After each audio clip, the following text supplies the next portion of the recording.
community, we still do that so that we can record the meetings. And so all of the members have laptops for the most part, and so you'll see us looking at our laptops, but rest assured, we are looking at everything that you're looking at. Any reference to materials by an applicant or questions that come up are going to be put up on the screen so that you can follow along, as well as anyone online. So without further ado, we'll get right into the business of this evening. Calling to order the Newburyport Zoning Board of Appeals for the hearing night of July 23rd, 2024. Calling the roll, Mr. Ken Swan here, Mr. Stephen Delisle here, Mr. Greg Bennett here, and Mr. Larry Ginta. We also have Mr. Walter Buchanan, who is absent this evening. Ms. Lynn Scow, our associate member, I believe she is participating online. So Lynn, can you hear us? Yes, I'm here. All right, and I'm Rob Champetti, and I'm present. So we have for this evening 1, 2, 3, 4, 5, 6 members of the ZBA. We have a quorum, so we can conduct our business, which is always a good way to start, having all come here to sit and listen.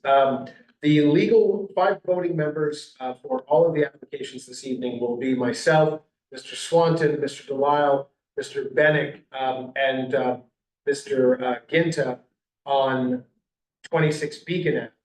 The 5 voting members on 14 Dexter Lane will be myself, Mr. Swanton, Mr. Bennett, Mr. Ginta, and Ms. Lynn Scow. Mr. Stephen will be recusing himself on 14 Dexter Lane. So, having called our roll, established our quorum, and indicated our voting members, we will go into our first matter, which is part of our business meeting, and it is a request for minor modification. Before we start, I just want to take a moment and just lay out for folks the quick flow of this evening and let you know what to expect. With every application, there are 4 segments of the evening, and we sort of run by a modified Robert's Rules of Order. So the way the flow goes is we will first, I'll read the legal notice, the description based on the legal notice that was in the newspaper, as well as the notice to abutters and what's in the agenda. Well, then I'll invite the applicant or the applicant's representative to come to the podium. We ask that anyone who wishes to speak to please use the microphone and come to the podium so that the online community can hear as well as it be recorded. So we will ask for the applicant to present. Once the applicant has presented the application, we will then close that portion of the public hearing. We'll go to public comment. Public comment, you'll see a slide that to my right, Mr. Andy Port is our planning director, Ms. Caitlin Sullivan is our city planner, and Ms. Gretchen Joy is our keeper of the minutes. So Ms. Sullivan and Mr. Port will put up a slide which just gives the quick flashcard of the rules of the road with respect to public comment. We ask that you govern yourselves accordingly.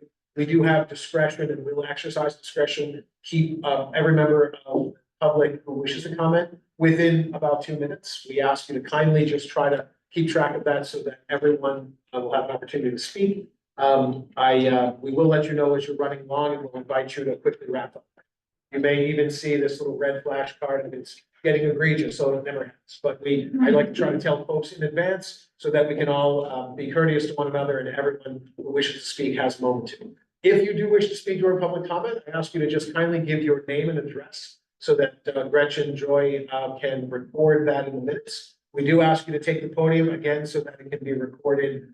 You needn't be for or against, so you're welcome to say you are. You can simply rise and speak and let us know your thoughts within 2 minutes. But you needn't come down and say you are for or against, but you're welcome to if that's the line of your comment. Once we've finished in the room, any hands that wish to speak in connection with an application, I then do a quick poll online. Anyone online can raise their hand virtually. We'll recognize them, open their mic, and same thing applies. Once we've gone through the in-room audience, then the online audience, I'll close that second portion of the public hearing. We go to questions from the board. Members of the ZBA will ask questions of the applicant or the applicant's representatives. I also point this out with respect to public comments. Should you choose to frame your public comment in the form of a question, we certainly invite you to do that. Please know that we mean you no discourtesy if you do not hear us respond directly in answer to that query, to that question. It is not a disrespect of you in any way, but rather just the sort of procedural rules. You will hear, however, us more likely than not, a member of the ZBA reframe your question, either verbatim or paraphrase it during the questions from the board segment. So feel free to frame, your comments in the form of a question. Know that we're not being disrespectful. We don't directly answer your question. So I just try to lay out that, landscape for folks. After we go through the second portion of our public hearing, the public comment will be closed. We'll then go to questions from the board, questions from each members of the ZBA may have questions, follow up on questions the public may have raised. We'll then close that portion of the public hearing and go to the final segment before a vote, which is deliberations. Deliberations in the ZBA will frame themselves around the legal criteria of a special permit for nonconformities. There's criteria that the board members must find in order to find, an application to be successful. There's criteria with respect to a special permit for nonconformities or a variance. These are the forms of relief that are being sought by any applicant. And so you will hear members of the ZBA basically speak and discuss the application out loud. So that's really just full disclosure of full time. Once we've gone through deliberations, we'll then close that portion of the public hearing, and that's when I will invite a motion to approve. That's just the framing of that motion under Robert's rules. It is always in the affirmative. Doesn't mean that whoever makes a motion to approve it intends to approve it. It's merely just the format done in the affirmative. So a motion to approve is invited, then seconded, then we call the roll. In order for an application to be successful, it must have at least 4 votes in the affirmative. 4 yes votes equal a motion that carries, which means that application is approved. So with that sort of piece of housekeeping done, and your indulgence greatly appreciated for listening to it, we'll go into our first business meeting matter, which is 14 Norman Way. This is a request for a minor modification. So may we hear from the applicant on 14 Norman Avenue.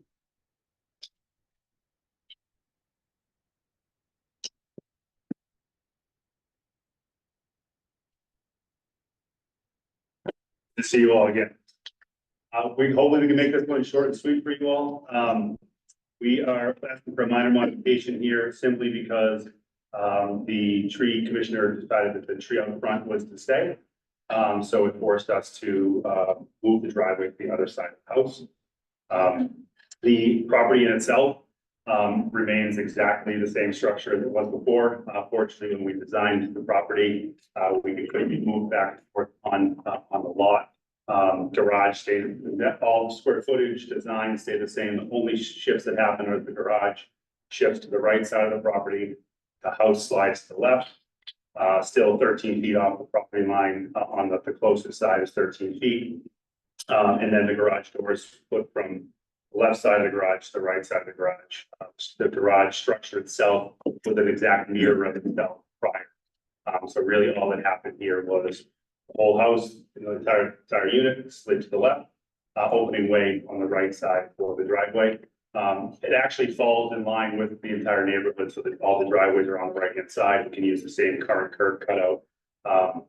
The intention before was removal of that tree. But as we mentioned, the city has requested that we keep that tree in place. So clean and simple, just again, no visual change to the front of the property, the dimensions, all of the property lines, all that. Very good. And then obviously we know who you are, but just for the record. Yep, sorry. Braden Monaco, MFG Ventures. Great property. Thank you, Braden. Anything further? I guess quickly, just from a neighborhood support perspective, the property did come down, the existing structure did come down last Thursday.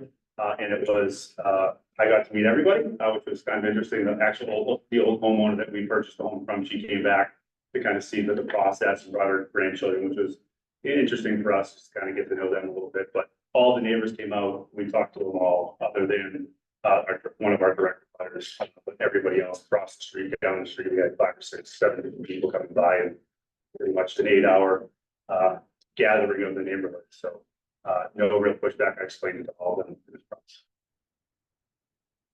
Monica, thank you very much.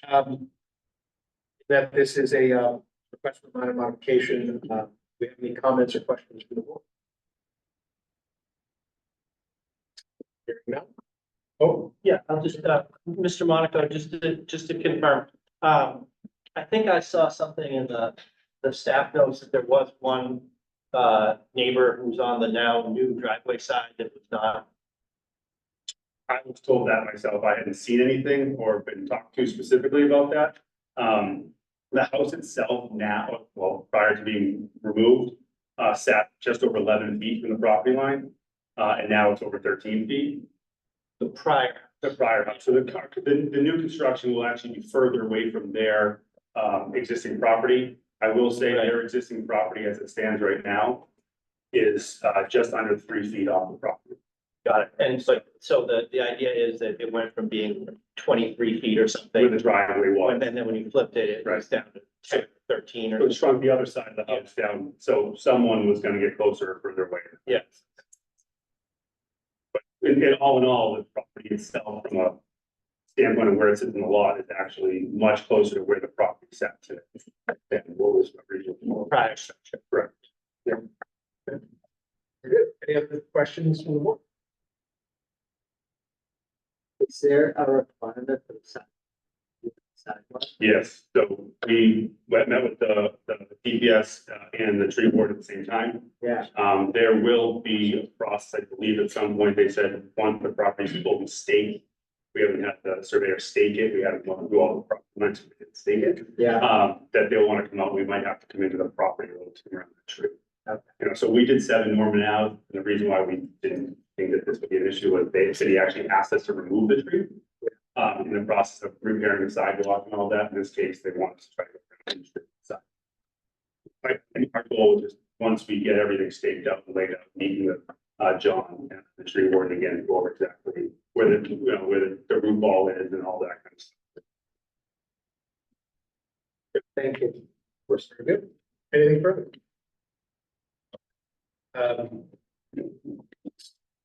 Ms. Scout, can you hear us? Lynn, do you have any comments or questions? No, I don't have any other comments or questions. Thank you. Very good. Seeing no other comments or questions, do we have deliberations on finding of it being minor modification? And then, does anyone have a motion to advance on the minor modification?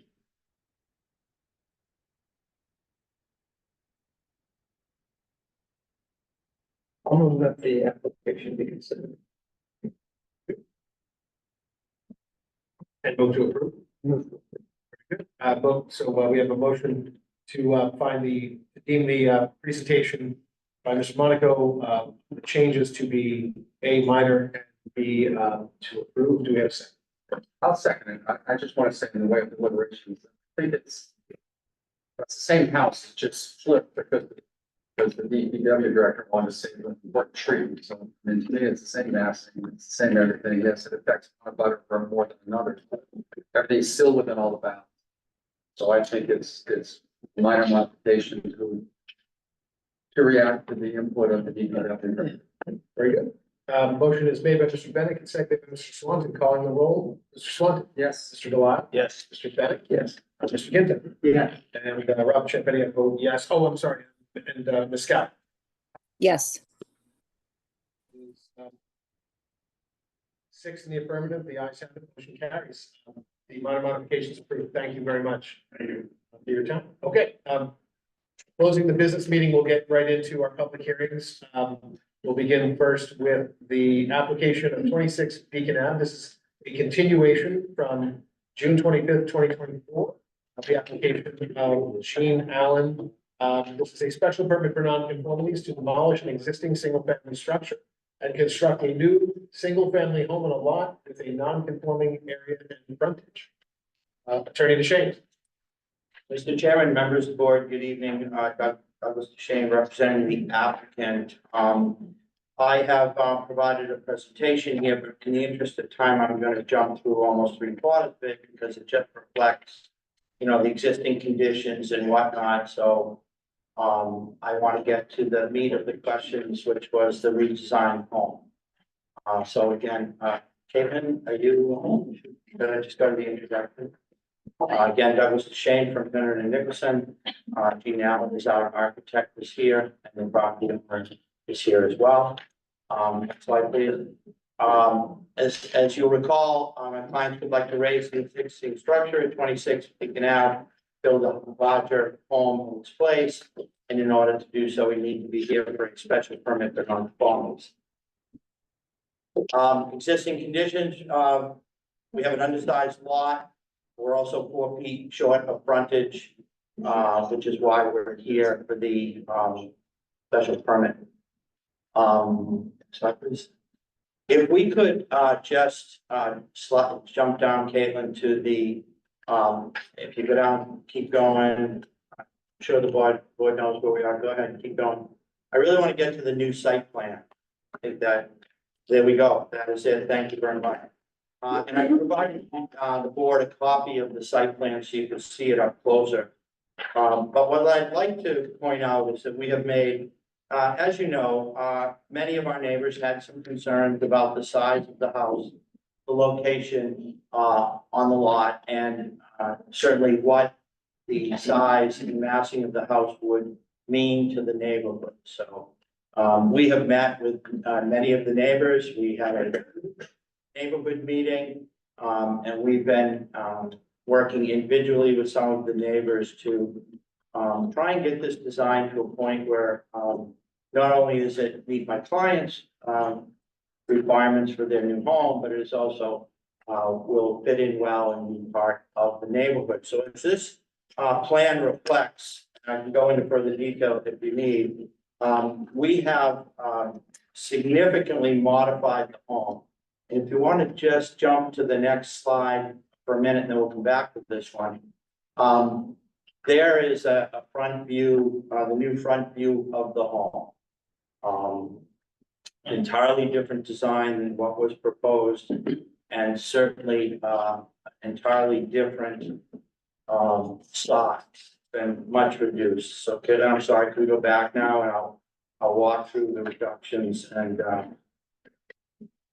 where we stand. So as you'll recall, as was the case with prior design, but certainly is the case with this one, we meet all of your zoning dimensional requirements, setbacks, lot coverage, open space, height. There are no new non-conformities being created here. In fact, the site proposed project meets all of your requirements. We have made a significant reduction in the size of the house. You'll recall that the original house was 2.5 stories. This is now 2 stories. So we brought the height down from nearly 35 feet to 24 feet, 3 inches is the proposed height now. We are now lower in height than our neighbors, right? Many of our neighbors to the rear in the neighborhood in general. So we are no longer up in the tallest of homes, but rather we are at 24 feet. We are set back 26 feet from the street. We are maintaining 13 feet from side A and 10.5 feet from side B. So we're meeting again all of your dimensional requirements. In the rear, we're about 30 feet back where 25 feet is required. I'd also like to point out on this plan that we have proposed a hedgerow to the left of the house between number 26 and 17 Oak. You can see it's sort of a elongated area hedgerow that we're proposing in there. And we've also proposed a row of arborvitaes on the right-hand side along a 24 beacon. And you can see that we've pulled back. We're now right side, we are 13 feet from the property line, and then the neighbor's home is another 13.9. So we've created some space between the properties there. What I also want to point out is if you look at the 2 ends of the home, they're not as deep and as the center portion of the home. You can see that on the right side, get you a dimension there, and I'm sorry. That's probably about 18 feet, and the garage on the other side is about 20 feet. So we've narrowed each end of the home so that where it faces our neighbors, they're looking at a much smaller structure. So now if we could go to the first Next picture, which is our. So here is the home. As you can see, what I was addressing to the right side, you can see that, the right wing of the house there, where we're seeing two double windows, top and bottom, that is faces the right side, and as you can see, it's set back from the front of the house. It's also pulled back from the rear of the home. Same with the garage on the left. As you can see, it sets back and it's not as deep as the house itself. So we've narrowed those end spacing, but we've also lowered those while our peak height of the house is 24 feet. You can see that the portion to the right and the left are even lower. So our neighbors are not even seeing 24 feet, they're seeing a much reduced thing. We have lowered the roof pitch, so that the ridge is now 3 feet lower than our neighbors to the right. We've done a total redesign, as you can see. We've gone to 2 stories, removing the attic. We've reduced the building height from 32 feet down to 24 feet, as I mentioned. You can see that Gene has done a great job of breaking up the massing and scaling from the front. And also broke up the massing and scaling on the 2 ends, as I've discussed. We've reduced the size of all windows to allow for light only and not views. And we're locating the windows high in the wall to eliminate views. In fact, we were talking with the neighbors to the right today. And we've now, the windows that face them on the 2nd story, we've agreed to just put in 1 transom window which will be higher. So that folks in our 2nd story will not be able to look across to their home at all. You know, from the 2nd story, which was they were concerned with. As I mentioned, we have added plantings on both sides of the property. And also you'll recall there was a lot of discussion regarding condenser location. And if we can just slide back to that last slide, you can see that the condensers have been proposed behind the garage. I'm sorry, my pointer's not right there. So we put in that there. There's some 35 or more feet from our neighbors, and they're back behind the garage. They will not have an impact. So now if I can just run through the rest of the designs for you. There's the rear of the home. There is our right side elevation, and you can see the transom windows on the 2nd story, those 4 windows. That's what I was talking about, the bedroom windows that face the neighbor. They're now higher in the bedroom and not your conventional windows, you can't look out. On the left side, this is, next slide please. Here we're seeing the garage. Garage has 2 lower windows,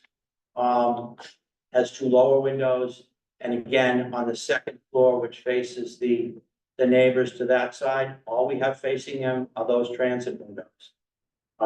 So again, there'll be no 2nd floor views to either neighbor on either side. So we've really done, I think, a great job to protect their privacy as they suggested.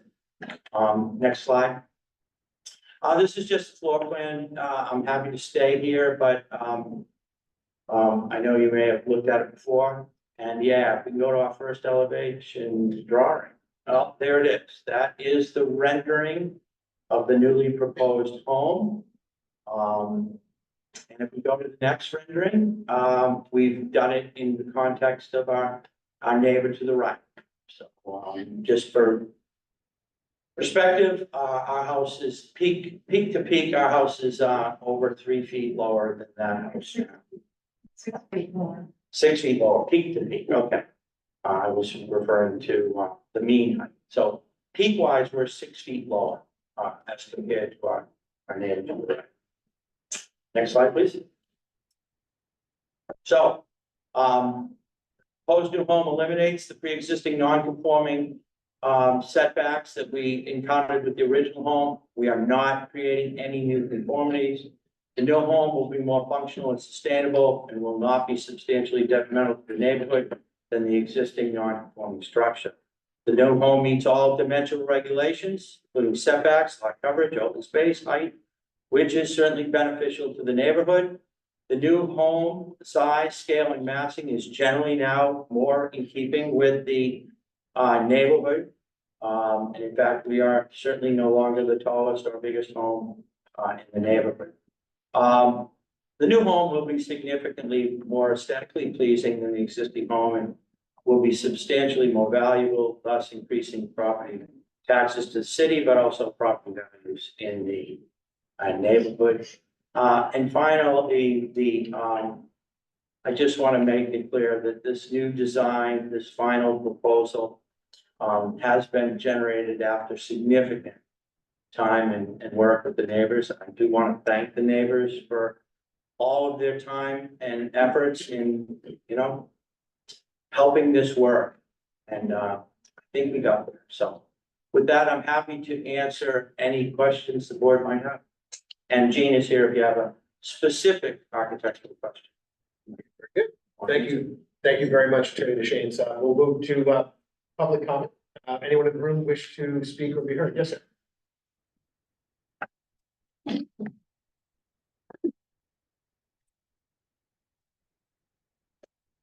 Good evening, members of the board, members of the planning department. First of all, I just want to thank you guys. I know the time we're here to last hearing about this. My name's David Berlin. My wife and I own the house at 24 Beacon, which is right facing the house.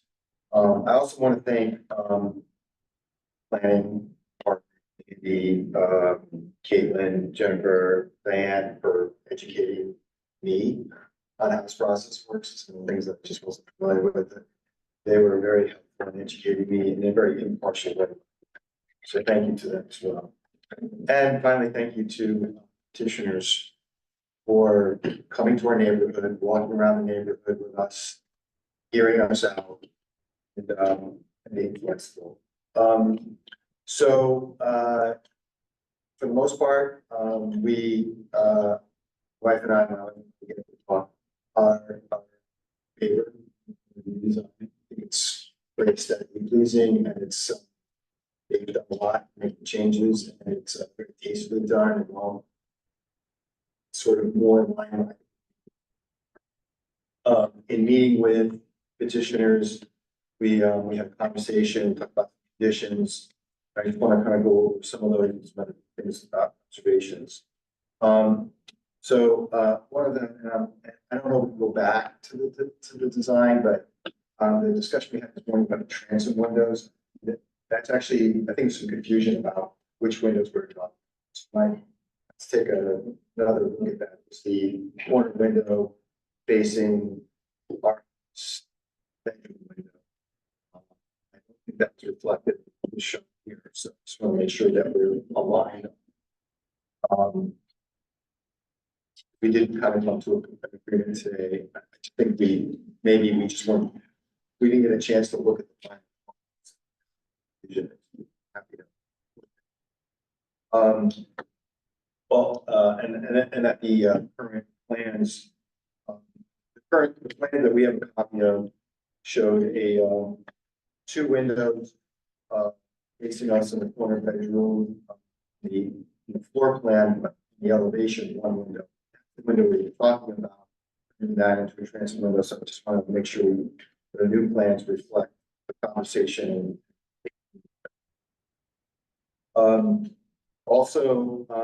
We would like, they're proposing that the house beside the cedar shakes, which is consistent with some of the other homes in the neighborhood.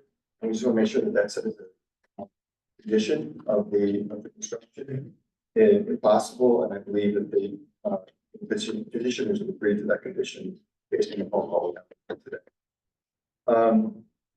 Then one other request that came that I heard from some of the neighbors, they sometimes funnel their question, their stuff for me, was that if there is there's gonna be a port potty, we'll give them the property, he will get it. And then also today, I believe we had a conversation. We had a maybe some orange fencing to go around the lot to mitigate any, movement of like dirt and dust. There's a house going up at 23 Lincoln down the street from us. The owner of the neighboring lot has said that own and soil the side of their house. And so in the conversation today, we talked about some sort of fencing to just mitigate it as much as possible while the construction is taking place. And then once the house is complete, that would just get coordinated with us, and they would power wash the side of the house for us. So I believe that reflects all of our conversations today. I think we just have to work out this basement. I don't know if you just want to go back to it. It's A6. And I'll just remind you, we're rounding 4 minutes, so I'm gonna be, just so that we don't ever find ourselves here past midnight. Yeah. This with courtesy and respect, we're gonna be a bit fastidious about it. I should have mentioned this earlier, Mr. Swan didn't be, keeping time just to sort of keep ourselves. So the existing transfer window was there already, leaving the design in the middle there.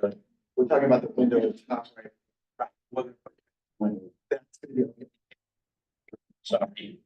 Oh, okay, great. So then we're aligned, I guess, as long as the plan reflect that. I like it. And then the other thing that I learned, is that because this is more than 50% improvement on the lot, it does trigger the side seeding tree thing, and, that's not yet shown in the plan, so.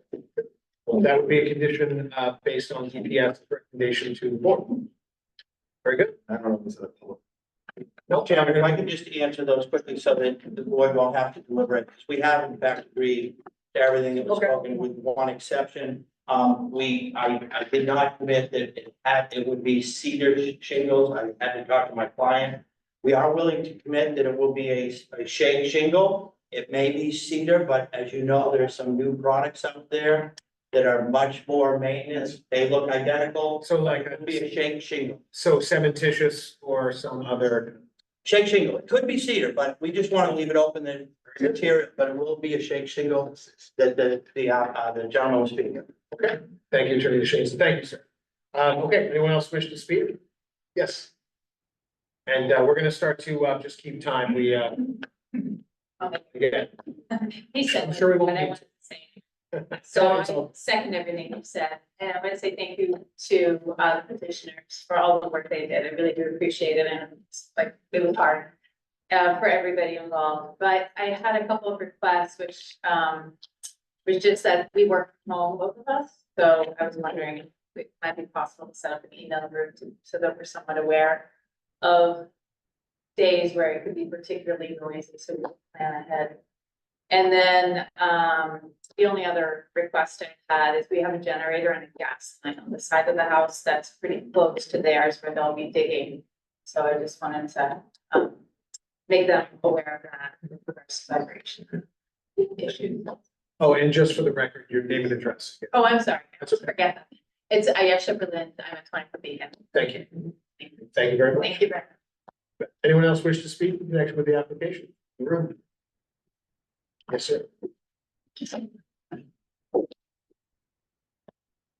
Hello, Rich Collins in New York City. Good evening. Yes. Sue, I want to thank all of you for redesigning the house so that it fits into the neighborhood. We just have one minor consideration. If you look at drawing one, it's the location of the two condensers facing our house. Those two condensers are 20 feet from my property. It's obviously a large house, so needing two large condensers to go. Be running continuously, probably most of the year. Could you please mount them in the rear, next to the bulkhead? Then they'd be facing pretty much nobody. A long distance, it's 30 feet from the lot line. Barring that, could you place a secondary in front of the condensers? So it makes it a little bit quieter. We like to live with our windows open and things kind of in our backyards. As you can see from our backyard, we value our quiet and nature. So could you please make that one minor change for us? again, the other thing, reading the drawings, up the height of the house is, from what I can see, 31 versus 24. Or did that change? It did, it shrank down to 24. We lost the half story, I didn't see so that. it's 2 stories. Even better. Thank you. Very good. Thank you, sir. Anyone else wish to speak in connection with the applicant? Seeing no hands in the room, Attorney Shan. Mr. Chairman, I just wanted to say that, we will come up with some kind of a protection around the condensers. Very good. Thank you. All right, seeing no further hands in the room, we'll go to any hands online that may wish to speak. If you are listening online, just kindly raise your hand and we will recognize you and invite you to give us your name and unmute your mic.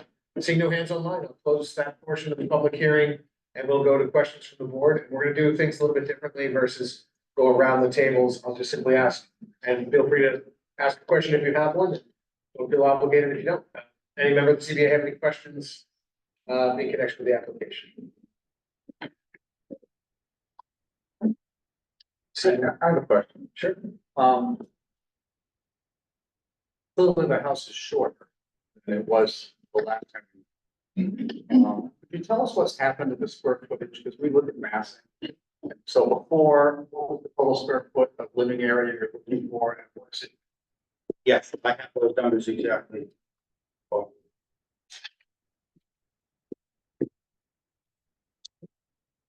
Previously, we were seeking 3,756 square feet of total living area, net living area, or total living area.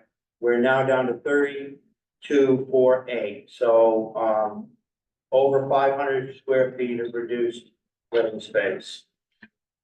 And most of that is reflected in the, loss of the half story and the shrinking of the footprint. Okay. Next question has to do with the, you go down to A, that's A4, you go down to A6, and there's 2 slides. The note up there says Cedar Shakes. So the proposal is to build it on the plan. So I'm confused about the conversation about are they gonna be Cedar Shakes? Well, I'll let Gene speak if she wants to, but we had originally proposed a shake shingle and Gene identified the cedar. In speaking with the neighbors, they wanted to be sure that we were gonna stay with the cedar shakes. And in discussing with my client, they said, yeah, we fully intend to do a shake shingle, but there are some new materials out there today that, are far more durable. They look like a cedar shake shingle, but they're just more durable. So I realize that, but I mean, what happens here is you put something on a plan, you approve the plan, and you have to build what's on the plan. Well, we're gonna provide you an updated plan that is, one, gonna show the transom window that we just discussed earlier on this plan. See that upper right window, second story? I'm sorry, my pointer's not working. When you say upper right, you mean Upper right, yeah. To the rear. That's gonna, over that way, Andy, to the other side. upper right, Right there. Right, that's gonna be made a transom. that's kind of window, becoming a transom. so it no longer looks directly across at our neighbors. That's the next questions. And we will, so we're gonna modify the plan to show you that, and we will modify the plan to state that we will be using shade shingles, cedar or otherwise. So are you gonna come back at a future meeting with another? No, I would hope the board could just condition their decision today on submittal of that revised plan. Well, precisely what are the? What, I don't understand what a transom window is. Quarter window? It's a half window Showing on the other side. and they sit higher up. So that when you're in the bedroom, you can't look out it unless you climb up on a piece So of are those transom windows? on Yes, they, There? Yeah. The one, and the fourth on the second floor? the four of them, those are transom I think windows. a transom is over.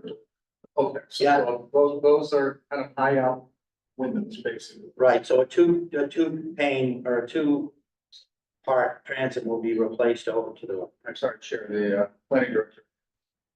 Sorry, just briefly, I would recommend from the office's perspective and just for the sanity of all involved, if at all possible, I would recommend that the plan be, the reference plan. Rather than leaving the community about the details. You just. Why. So yeah, we come back. Probably minor details, I do think from a perspective. There, rather than, which I think some alluded to here, having, drawings that look at conditions and things that correct and modify. Some of that track is a lot. Tracks in the field. I'll keep this happening. We'll having only one section on. So are you suggesting that this matter be continued? Well, only, the only thing that concerned me was the question of modifying a window, for instance, or something detailed like that. So. Other than a verbal description. Again, I'll leave it forward, but I just want to make sure that no one gets surprised or about thank you. Just sort of, if you might indulge me a second. So, Attorney DeShane, can we assume by your affirmation or correction that the transom window that you're proposing, the one transom window that's going to replace the one you've identified, is the exact dimension and glazing and style as you show elsewhere on this house, or is it of a different dimension? And in fact, you see that one that's there that has the four? Is that the same as that? It's gonna be that window, only two sections, is that correct, Gene? Yeah. Yep, okay, exact window, same size, it'll just have two sections. Okay.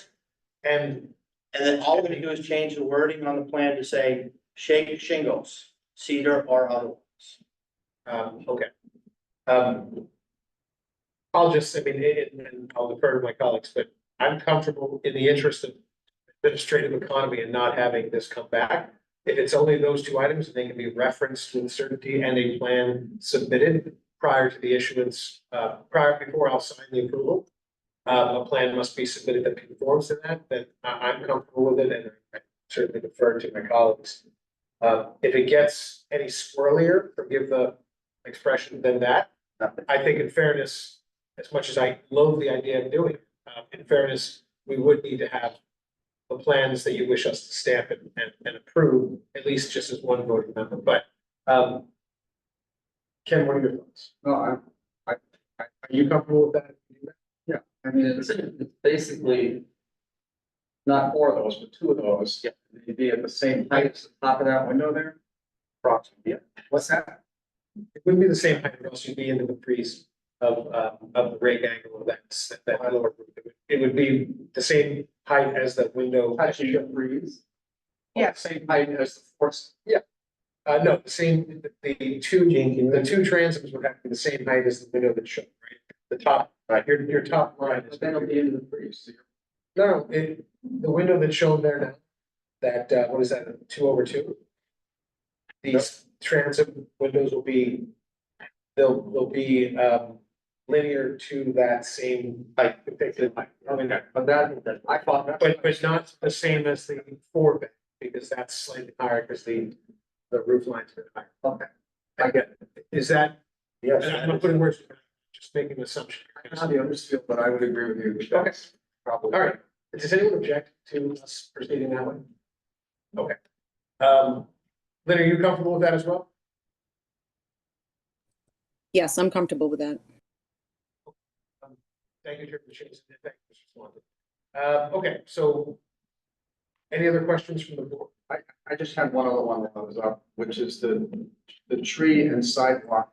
No one's actually talked about it. But what has the DPS director requested and what have you guys agreed to? The DPW director has requested reconstruction of the sidewalk and the addition of one tree. And we have actually talked about the tree with our neighbors to the right. If you look at the floor plan, the site plan, it looks like the tree would be located. I'm guessing while it's up to the DPW, I would suspect it'll be to the right side of the lot. If you look at the center entranceway, it would be somewhere over to the right. closer to the sidewalk. And obviously, we're willing to do whatever the DPW director, tells us. And in terms of location and tree, the only comment we've received from our neighbors at 24 Beacon is that, they would prefer a tree that won't grow huge. Because then that would, so, you can see there's that existing tree. So, our tree would be to the left of that, somewhere where that existing home is. They just asked if, and again, we're gonna have to go by the DPW. They just asked that we put in a species that doesn't get huge, because then it's just gonna create shading to their home, so. We've committed to work with DPW to do, to get a tree that they're happy with. On the other hand, we will go by the direction of DPW. And what material for the sidewalk would that be? What does whatever the DPW requires. It's brick or concrete, It's basically. not, they don't require It'll it. be fun. What's that? They don't require it. Um, Concrete. and also for the record, what did you say about the condensers you were gonna put on, Yeah, we will put a shield around. shielding around? Okay, thank you. I have another question.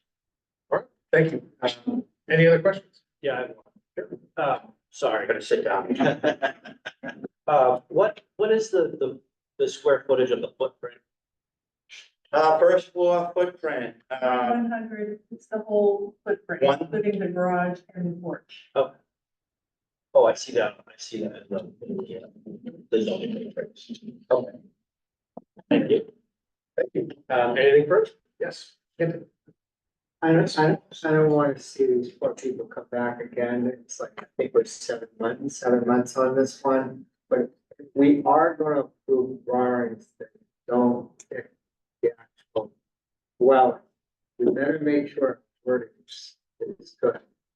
You know what I'm saying? Absolutely. Because then all of a sudden plans show up at the planning office and now there's a debate on the transom window. We're in the middle.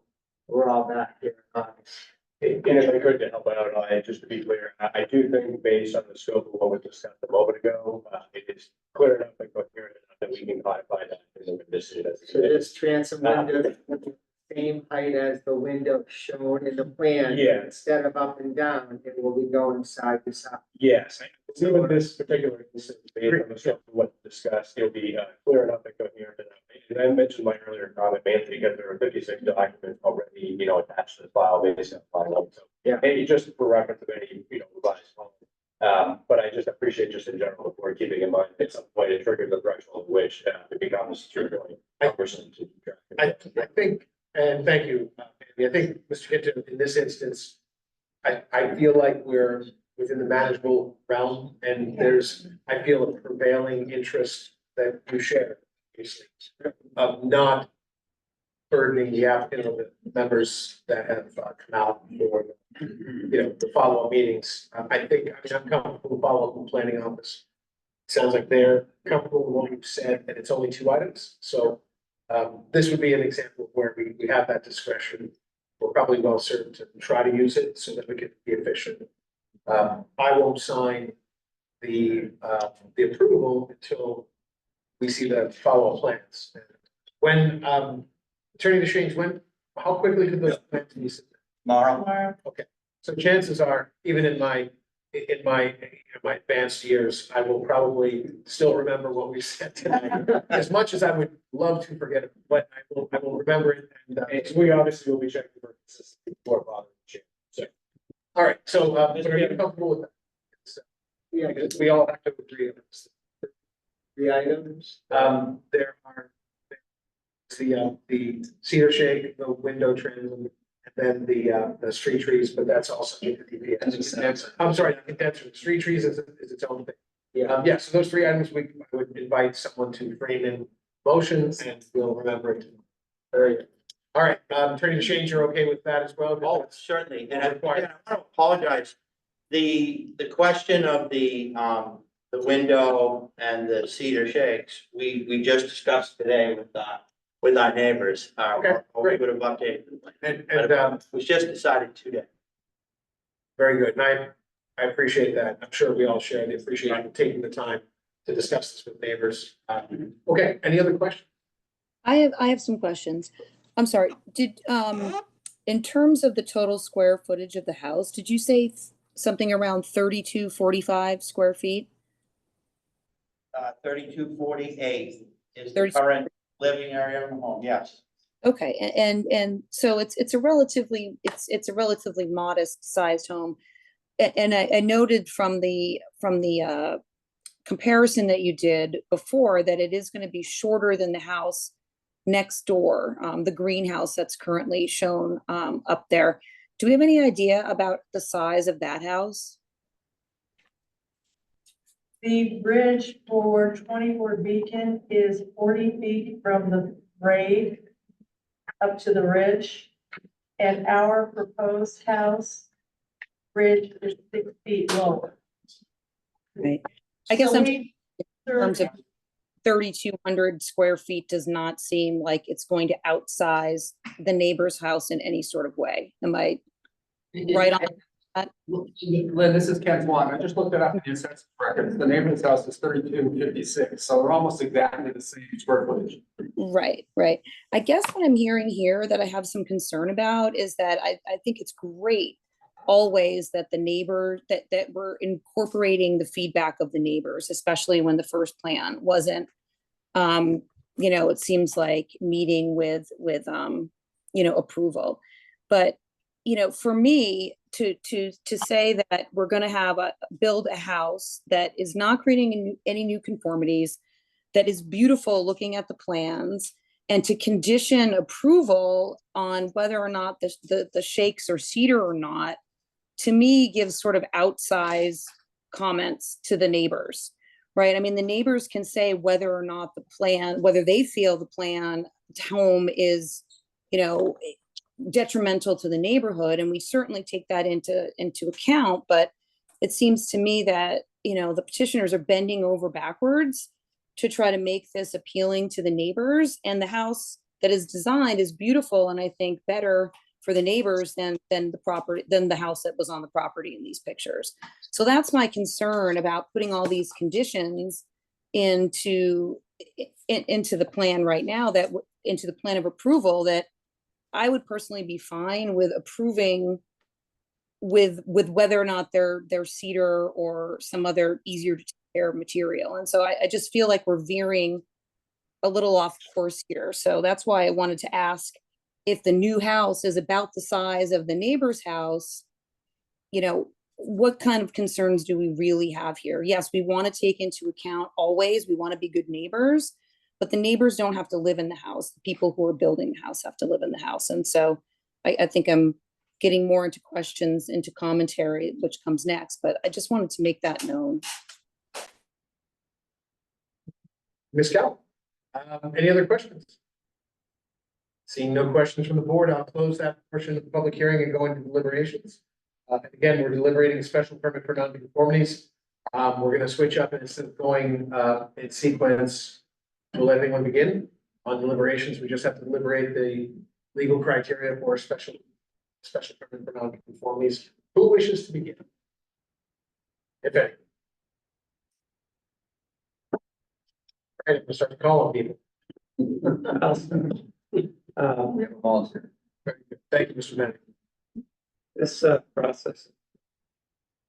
And the end of the day, resulted in plan on actions in the applicant and thoughtful comments from the neighbors. There are no non-conformities. And with this project, it's all dimensional requirements. Second or third time, it's a 2-story, 24.5-foot tall structure. Meets all dimensional. There's no way that I could find a situation in this house is substantially more detrimental to the existing home, even though it's larger. So thank the applicant Neighbors. Positive development, neighborhood. Thank you, Mr. Beck. Any further deliberation? Yes. I would agree with Mr. Bennett. I think that the scale and massing of the newly designed building is much superior to the initial design. And it's a very nice looking building, as redesigned. And I think it's a credit to the process, for both sides, the neighbors and the applicant, to continue to work through and cooperate with one another after some contentious initial meetings to come up with a very nice design and green screening on both sides and conscientiousness with respect to the height of the structure. So I would concur with Mr. Bennett that I could support this, and this meeting tonight was a relief relative to what we'd seen before. So thank you all. Yes. I would like to also concur with my colleagues here to my left. And thank you for working with the very vocal letters that we've had for some meetings here. But also thank you for listening to us too, because I think we were pretty clear that they too small and too massive. And so thank you for listening to both us and the letters. And I concur, this is a far better plan. It won't overwhelm the neighborhood like the previous. I can support this. Thank you, Mr. Swanton. Any further deliberations? We'll close. Very good. I'll just say I agree with my colleagues. I feel great appreciation for all the efforts that everyone put into this. I too can support it. I'll close that portion of the public hearing, and do we have a motion to approve? And if so, do we have conditions based on our discussion? Who wishes to take a pass motion and the condition?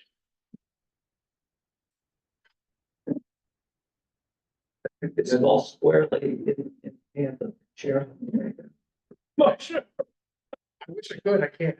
As the chair, I can't. You get it? Okay. You have to make the motion and yeah. All right, well, with my colleagues, wait, I hear. I'll make- Delisle. I'll make Make a motion to approve, special permit non-conforming for 26 Beacon Ave. Subject to the conditions that the, plan be submitted to, the planning office. Which shows the transom window in the location discussed.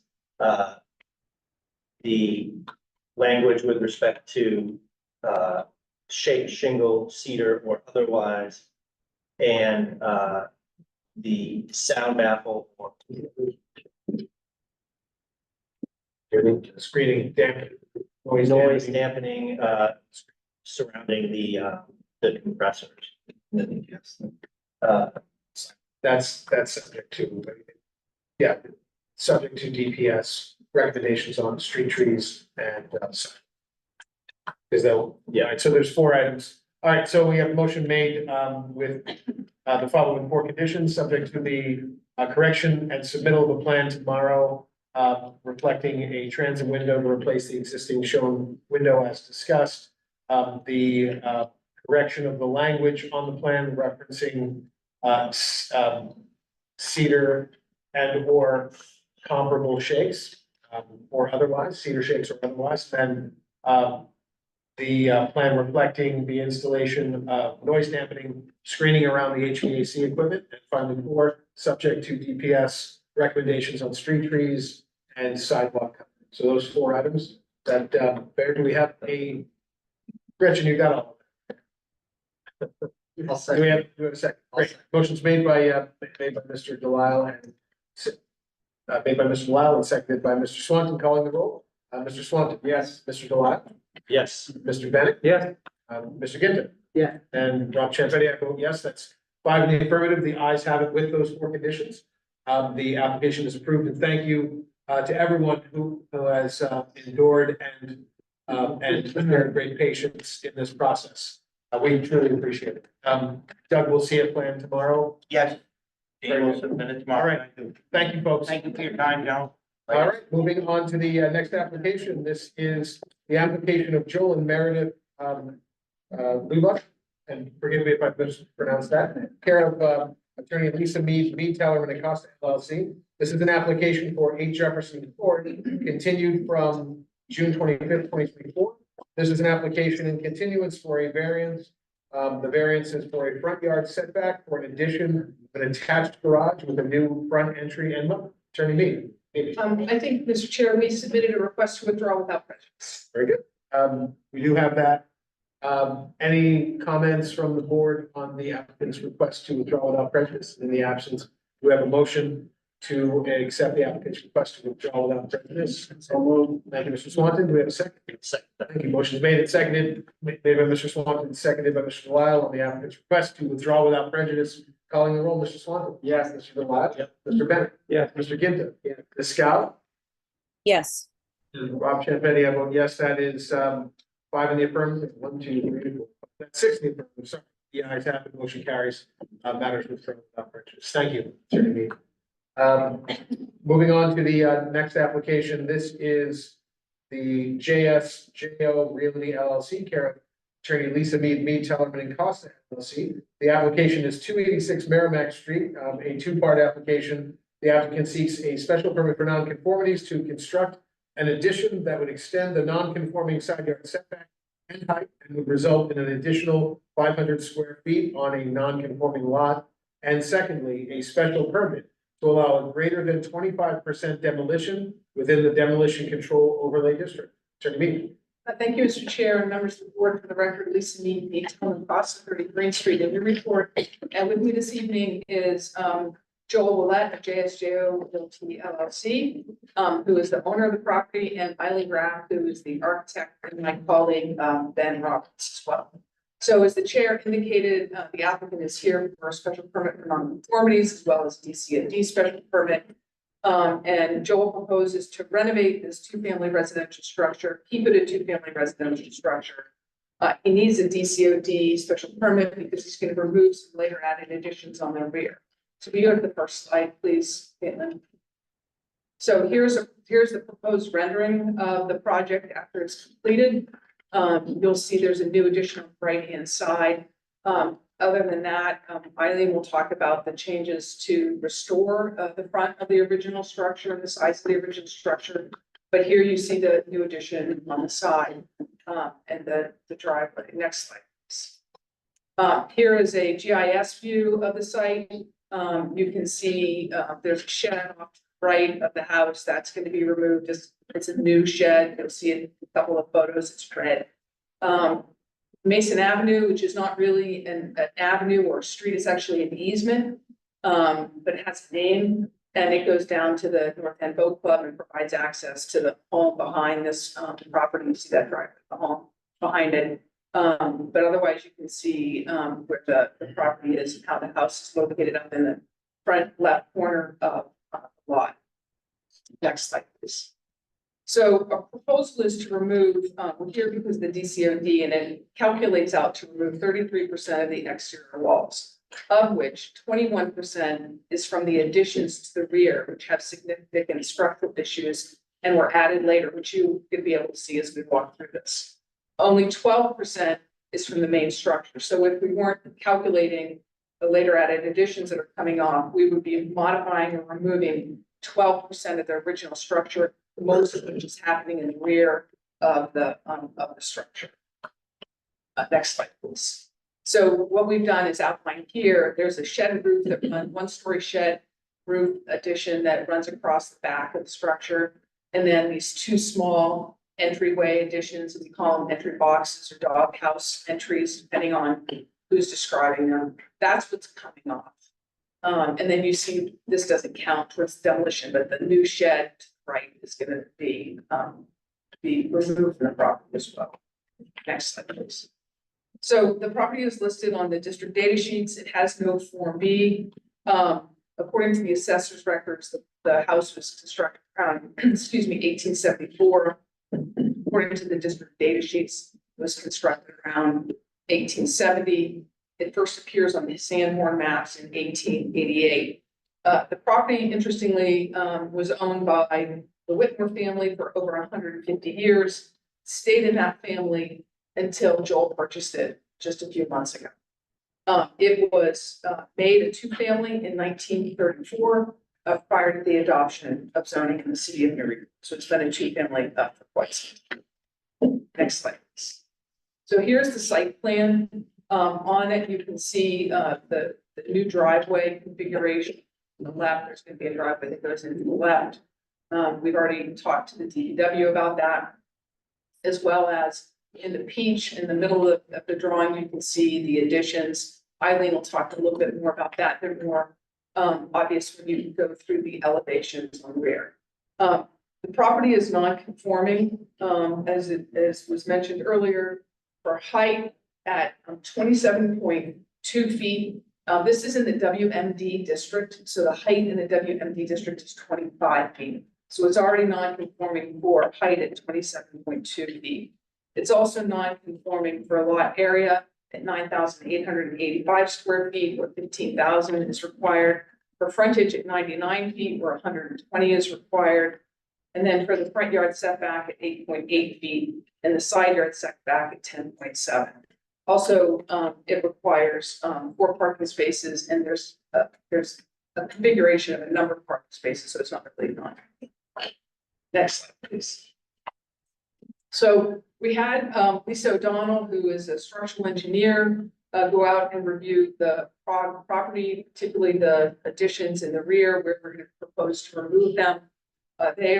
She found that the larger addition runs the width of the structure, has loose bricks and is missing mortar. The framing of the larger addition is poorly built and it's in poor condition. And the framing walls sit very close to the grade. The footing of the addition is insufficient. The rafters are not likely sufficient for a roof with snow drift loads, and the existing joists are insufficient for current code load requirements. As she further states, and I quote, overall, this addition presents too many deficient conditions that would be difficult to remedy and bring the current code standards to make any portion of this addition reasonably salvageable. The work to correct the deficiencies would include repairing and or supplementing all of the framing and either underpinning or replacing the foundation. In conclusion, she says the work to salvage and restore this portion of the building would need to be essentially replace or supplement all of its components, as well as address the area under the floor to ensure damp-proof and pest-free floor. All of this work is more extensive, fussy, and time-consuming than simply replacing this portion. And even with replacements, the quality would likely not be what you could achieve with new construction, including proper foundations, a crawl space for extended basement, and proper framed walls. Next slide, please. As to the 2 doghouse additions, they are also in poor conditions. They have a shallow foundation and walls are sitting very close to the grade. We're going to show you that in a minute. She further indicates relative to those additions, they are of such poor quality and condition that salvaging these is not even a reasonable consideration. Most importantly, there's a 16-inch deep footing where there is a 48-inch below grade requirement. So it's only a 16-inch deep footing and you're supposed to have 48 inches. She notes that she saw no value in salvaging any of the 3 additions, as the work will be more costly than the final product, not of the same quality as the construction. So if you can go into the next slide, please. So here's an existing photograph of the front part of the house. That basically all stayed intact. Eileen will talk about the details. Next slide, please. This is the east side of the house. You can see the back kind of shed addition that's going to come off. But that bay window, of course, will stay. Next slide, please. And then here is the rear of the house. You can see the 2 doghouse entries, if you will, and then that kind of shed 1-story addition on the back that Lisa was talking about. Next slide, please. And this is on the opposite side of the house. Again, you're a little closer to the shed, the doghouse addition. Next slide, please. And this is the front left side of the house. Again, nothing, there's an entryway that's going to be reconfigured there, and I didn't talk about that, but other than that, nothing's happened. Next slide, please. So here's how you can see that some of the additions held up by cinder blocks in this particular shot. Next slide. And again, they've got replacement wood across the bottom to help hold this up. see what they've kind of done for insulation or something there. You can see the condition of the windows and how close this is to the ground. Next slide. Again, this is inside, so you can see the lumber that is not appropriate size, condition. Next slide, please. And same way with this interior wall view. Next slide, please. And then this is the ceiling and the rafters that are undersized and the condition of the door and the doorway that do not meet. So the Historic Commission, we have been to the Historic Commission. They reviewed this and here are the things that they said. The additions built in the rear toward the river appear lacking in quality of design, construction, and architectural interest. While the original structure contributes to Newburyport's architectural history, the sections proposed for demolition do not offer a similar contribution. Further, the commission does not find that their demolition would likely harm the structure's historic values. Proposed alterations are likely to enhance rather than detract from the property's historic values. You go to the next slide. And you go to the next slide. So, so the commission basically approved our proposal, made a recommendation to you that they didn't think that it harmed, but maybe in fact improved the conditions and the value, historic value of this property. So from a high level view, proposals to remove 3 additions on the rear of the structure, add entryways, add a proposed 2-story addition and a proposed 1-story addition with the second floor balconies in the rear. Also, we're proposed to remove the exterior shed, as I indicated. The existing non-conforming property will not be impacted except for the pre-existing non-conforming height will be increased due to the recalculation of height with the addition of the dormer, which Eileen will explain to you. The peak itself is not getting any higher. And the extension of the left side slightly. So with that, I'm going to turn it over to Eileen to go over the demolition and architecture.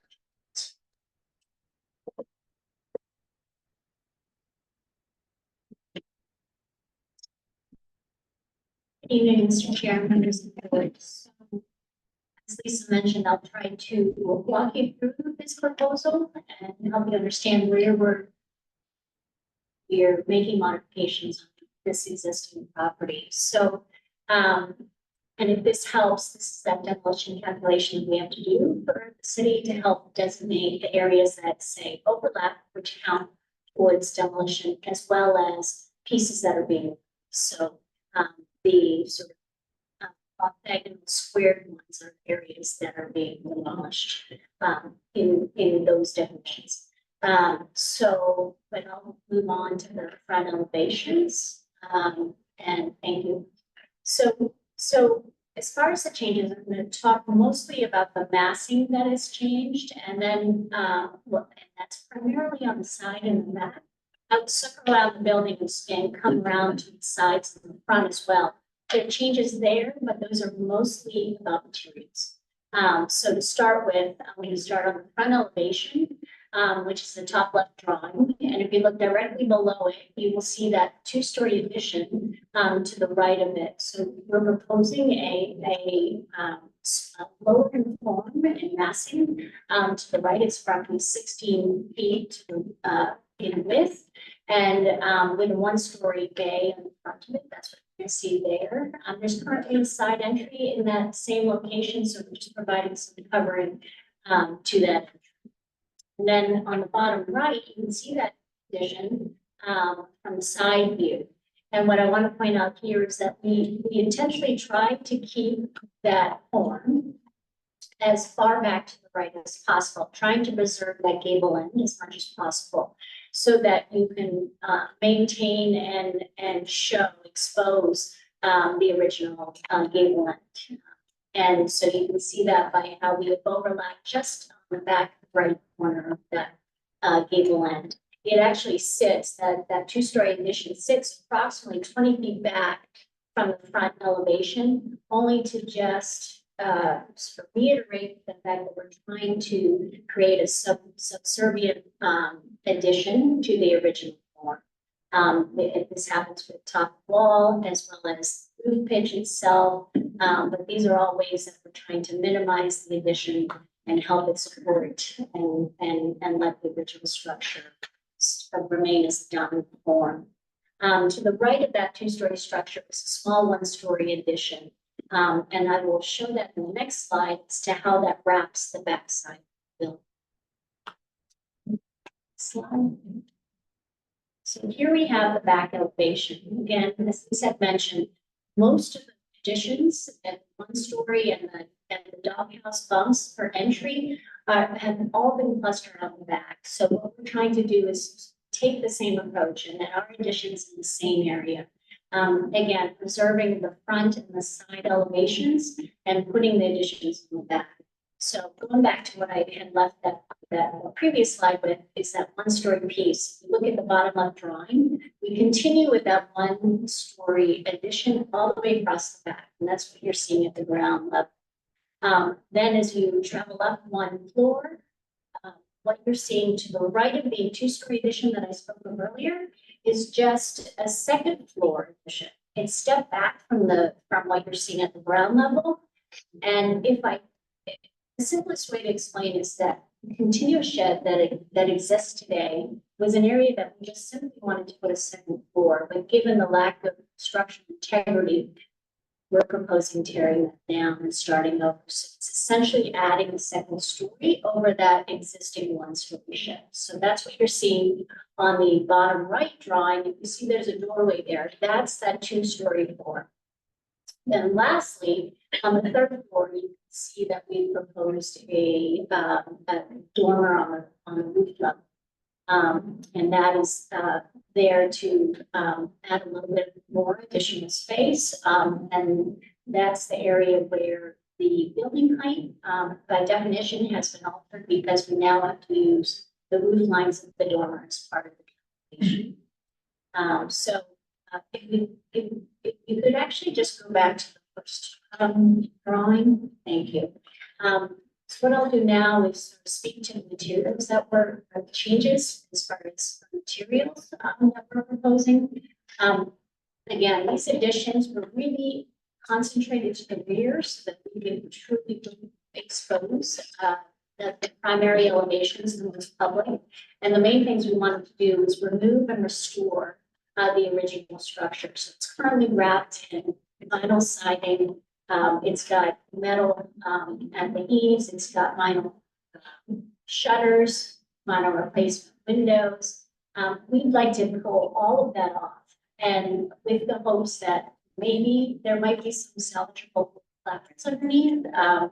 Joel has done a few properties in town, in particular on Washington Street, and that's what they found over there. So we're hoping to do something similar.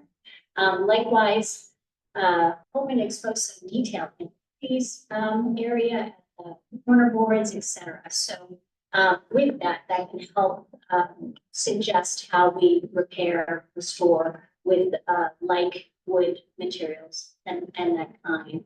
The windows would be replaced with high-end double hung windows. Those would be 2/2, more appropriate than a 1/1 that exists currently. And then the roof would be changed and updated to architectural shingles. The materials on the addition would support the same materials that we have proposed on the original structure, and supporting the historic qualities that we're trying to restore. On the back of the building, we have that sort of sunroom feel, and we'll see some of the paneling happening on the right side, and that's picking up on what we're hoping again to restore on the existing bay window. Is there's likely paneling originally at the lower versus the vinyl siding that you see. You might also know that there are 4 chimneys on this building.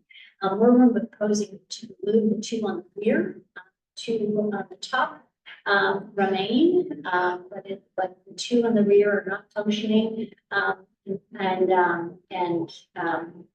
were a later addition as well.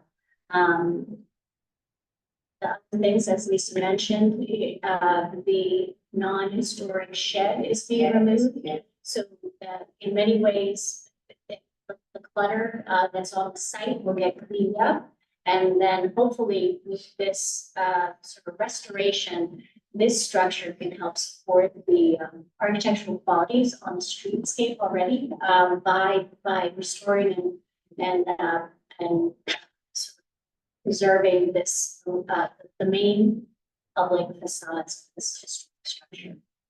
So that. Presentation. Thank you, Eileen. You can go, here we go.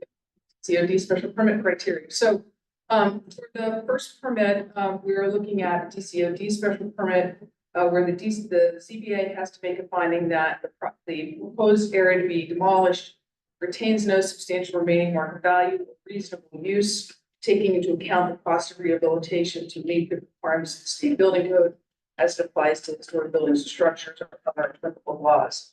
And we believe that our report that we provided in our filing, and I referred to this evening from Ms. O'Donnell, that the poor condition of the additions is described in her report and evidenced by the photos, prohibit the reasonable use of those portions of the structure. And that in fact, in order to rehabilitate them, you essentially have to replace them anyway. And they don't meet code requirements in many ways. And so they would retain no substantial market value or reasonable use. Here, the applicant proposes to remove those additions and construct in their place a similar footprint with new additions, which are keeping within the requirements of the Secretary of the Interior standards. The proposed addition is lower in height than the original structure and complements the architectural design of the original structure. It removes an addition which was, obviously changed many times over the years. And has clearly outlived its useful life, given the way it was constructed. The proposed massing and scale of the property of the proposed addition is also complementary and not distracting from the original structure. And then we also need to show that we meet the general special permit conditions under section 10 of the ordinance. One is that the requested use is listed in the table of use regulations. A two-family use is listed in the WMD district, where it's allowed by special permit. Here, the use is pre-existing non-conforming. Two, the requested use is essential or desirable to the public convenience and welfare. Keeping the historical two-family use is desirable to public convenience and welfare. And we try not to lose housing choices within the city of Newburyport. By allowing this use, the WMD, the city has already determined that a two-family use will be convenient for the city. The next is the use will not create any undue traffic congestion here. We're not changing the use at all, so the existing traffic will continue on and more order will be brought to the way the driveways are used. In fact, the way that kind of massing driveways kind of laid out all over the place on the right-hand side will be brought more into order, and then an appropriate driveway on the left-hand side. Also, there's plenty of public sidewalks running up and down Merrimack Street and up Oakland Street. The requested use will not overload any public services. Here, there's no change in the use, so we're not going to impact or overload the water, sewer, drainage, or anything of that nature, or any other municipal systems. 5, the special regulations for this use. Are there any special regulations for the use? And the answer is there are none. 6, the requested use will not impair the integrity or the character of the district or adjoining districts. Here, two-family use will not impair the district. There are several continuing two-family uses around in the area, as well as a mixture of single and other uses, and it will not impair the character and integrity of the district. It will not cause an excess of that use in the district. Here, we're continuing the same use. We're not causing an excess. We're not adding a use. It's the same use. Is the proposed use in harmony with the purpose and intent of the ordinance? Here again, this is allowed under the WMD district, so it's consistent with the harmony and intent of the ordinance. And finally, it won't be conducted in a manner so as to emit dangerous, noxious, or injurious or other objectionable activities. Here, we'll just be renovating this house. In fact, one would argue that, in fact, the improvement will eliminate some potentially objectionable activities on the property. As to the special permit for nonconformities, there are 2 criteria, as the board knows. One is that there's no new nonconformity being created, and 2 is that the proposed renovations and structure are not substantially more detrimental to the neighborhood than the existing nonconformity structure. So there are no new nonconformities being created here.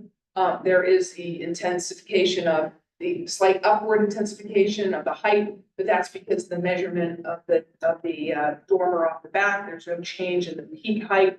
And then we're extending that right side setback slightly, but in the same plane of the 10-foot-ish side setback. Also, as to the second criteria, here the proposed additions operate a much preferable visual appearance that complements the main portion of the structure, particularly as highlighted by the Historic Commission. The current structure is a combination of haphazardly designed additions, where proposal brings a lot of cohesion to the property, and the view coming down Merrimack Street will be much improved of this condition of this house. Restoring the original structure as Eileen described, removing the vinyl siding and the metal wrap trim, and restoring all of that, replacing the 1/1 windows with the appropriate 202, the various items that she said, the addition being primarily the rear of the structure, and the proposed design wishes to highlight the original structure rather than kind of haphazard additions. So we believe that it's not substantially more detrimental. I will also note as to massing and scale, there are two other immediately adjacent-ish two families. There's one at 280, at 251 Merrimack and 2 Oakland. Those are right on the corner. It's a 6C, so there's two residences on one lot. That's considered a two-family. And at 268 Merrimack Street. So 286, our property is 3,154 existing square feet. With the addition, it will be 4,571. That's about an additional 700 square feet per unit. As compared to 251 and 2 Oakland Street, which includes 5,304 square feet of living space, which is still larger than what our proposal is, and 268 Merrimack Street, which is 5,534 square feet, which is 1,000 square feet more than our proposed structure. So clearly, from a two-family point of view, this is well within the scale and massing of the nearby other two-family uses. So with that, we would request the board grant a special permit for nonconformities, as well as grant a special permit under the DCFD, and we're happy to answer any questions. Good. Thank you for the presentation and walking us through the slides. We'll go to public comment. Does anyone wish to speak in connection with the application in the room? Seeing no hands, we'll go to online and see if there's anyone virtually. It looks like we have one hand raised, John Losh. John, if you can hear us, go ahead and unmute your mic. We will do the same here, and just give us your name and your address, and feel free to let us know what you think. Yes, thank you. Again, this is John Losh, reside at 1 Manson Ave, which is the property directly behind the residence being in question here. And while I am in general support of rehabbing this historic home, and the design is very interesting at this point, I'll say. I do have some concern that the majority of the majority of changes are focused towards building out the rear of the property.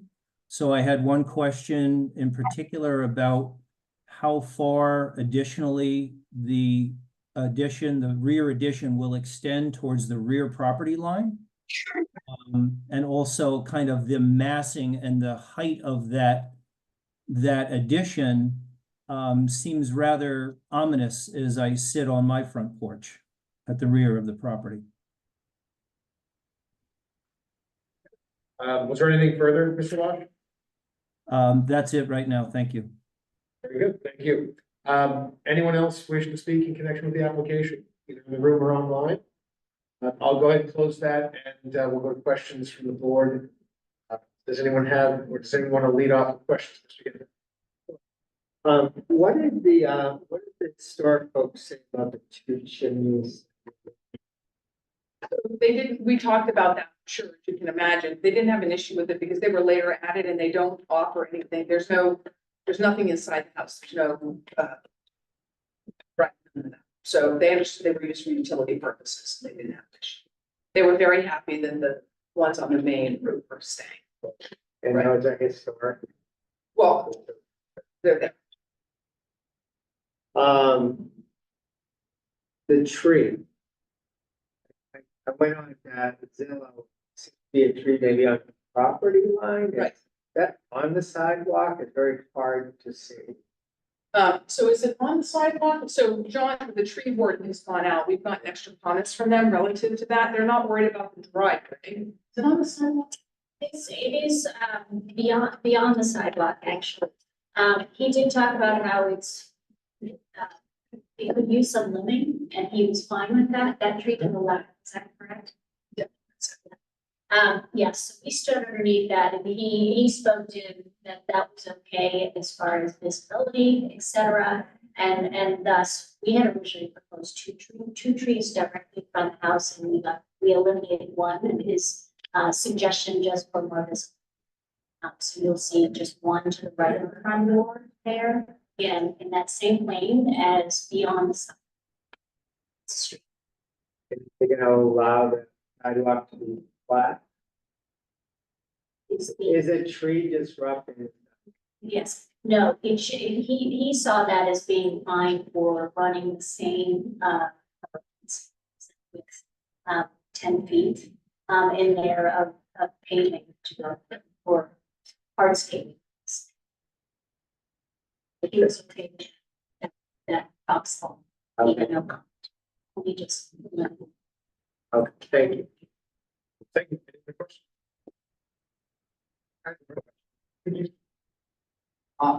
That's the site plan. I guess the letter to the rear, a couple questions that I'd like to kind of zoom in on.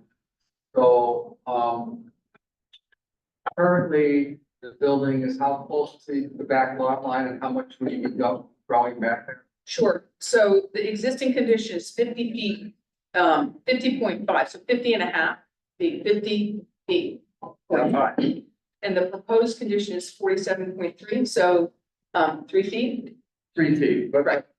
but the existing one is just two little bumps going back, you know, those two little sheds. Yeah, that's right. Yeah. Right, and now it'll be I realize it's only a few feet. Yeah.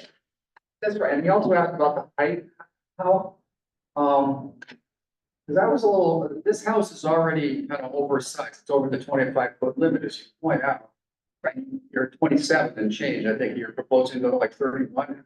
How come the numbers going up? Yeah, this is a calculation issue. So the peak of the roof is not changing, but because we're putting a non-compliant dormer on it, it's not in, it's not as much as the city.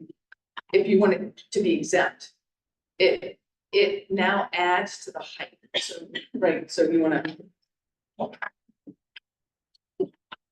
So, Mr. Smiley, the definition requires us to use the E line of the new proposed roof as part of the calculation, whereas on the front side of the existing house, we're using the same E line on that side. But now that we're on the rear with the dormer, and again, it's these mentions that it's not an exempt dormer for roof lines, so therefore that's why that number, it's an average. Yeah, I get that the dormer is very large and it's causing the roof height to be higher. I'm surprised by the word non-compliant.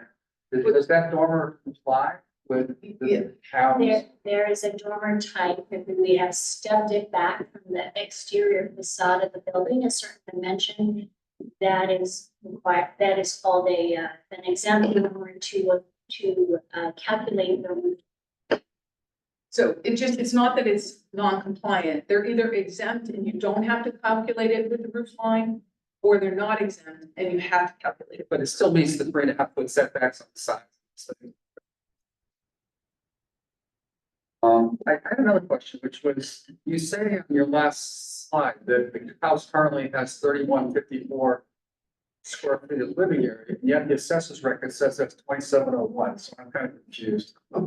So that's an actual calculation versus what the assessor records are. The assessor doesn't go in and do all the calculations for the living area, so that's actually an actual. Okay, so the assessor hasn't understated this. Correct.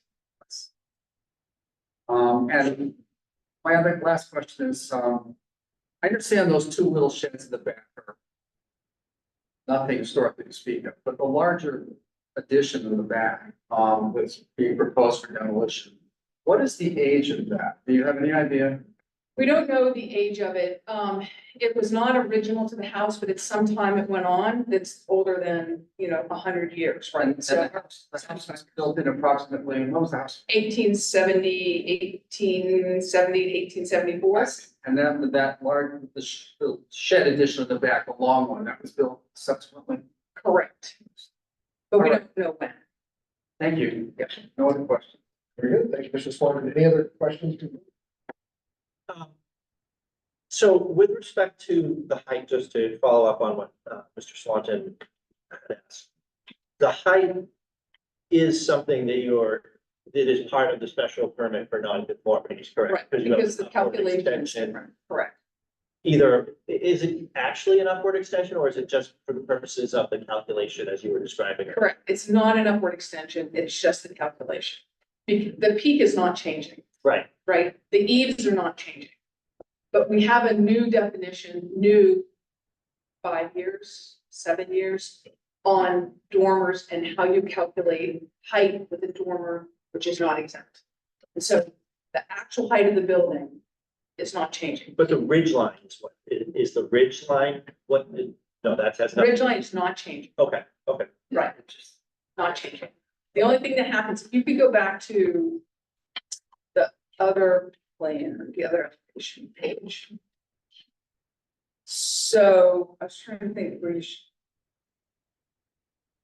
So so if you were to do the mean roof today, you would go from the ridge to the eave and take the mean. But now you have to use on the back. you use the dormer. Right, Okay, so you're exactly, taking exactly, okay, so then your delta puts you Correct. closer to the ridge line than correct, when you were before. Okay, I understand. correct. Okay, thank you. And secondly, with respect to the portion of the existing structure that's coming off, could you just walk through again the problems with the foundation, with respect to that, the old addition? Right, so foundation would be using the term loosely. Yeah. Right, so there's cinder blocks. Yeah. Also, the part of the foundation that is in the ground is only 16 inches deep. You're required to have 48 inches, right? Hence, it falling in and sinking. Okay, and that was. And some of it is cinder. Okay. Right. And that's what's detailed in Ms. O'Donnell's report. That is Right, so we have our substantial evidence of. That's correct. Okay, thank you. All right. Any other questions? I just have a question. The addition that's being built in the back, this is a two-family home. Is the addition shared between the two-family structure, or is it all of one particular part of the structure? That's a great question. Actually, essentially, if you take the front door and go straight to the back, it's essentially the two units are that way through the building. So that addition on the back splits a little bit to the left and more to the right. As there was more room to expand to the right, and it benefits a little bit more with more square footage. But the partition line, the demise wall is right. Thank you. Very good. Anyone have any questions before we move on? Questions from the board, and we'll go into deliberations. And again, we're deliberating the special permit for non-conformities as well as the special permit criteria. Who wants to lead off? If we can deliberate these together or separately. We'll vote them separately, but we deliberate them together. I don't mind leading off. Sure. On the DCOD, I mean, we don't see a lot of DCOD ones because people generally don't knock down more than 25% of something. Usually always in the back.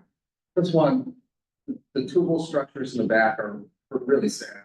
And the longer piece, even the historic commission is saying it's fine to see it gone. And it's not all that historically significant. And they were enthused about the overall plan here, what's happening to this house, how it'll be made more. It'll bring out its historic features more, so you know, we don't approve a lot of these PCODs with this kind of demolition, but I think in this case, particularly with the strong support of the historic commission, I think, it satisfies what we need to be looking at. As far as the normal. I'll let somebody else like that. Very good. Who wants to pick up the deliberations on the special permits?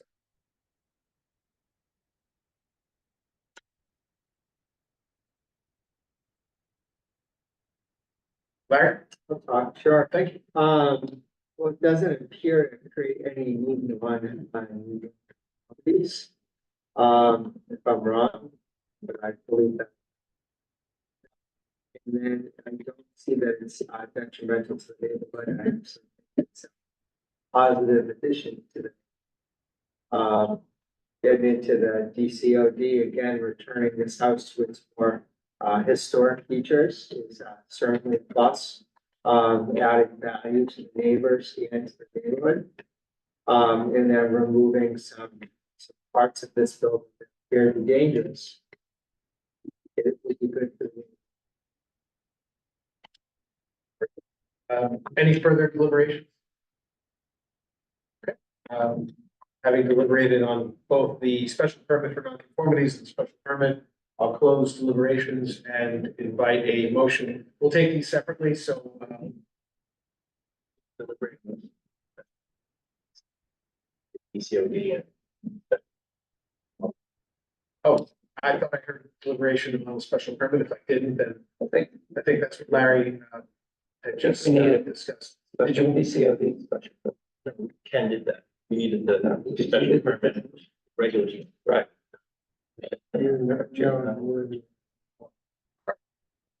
So there's two motions. There's gonna be two motions. Well, is there any further deliberation that anyone wants to add?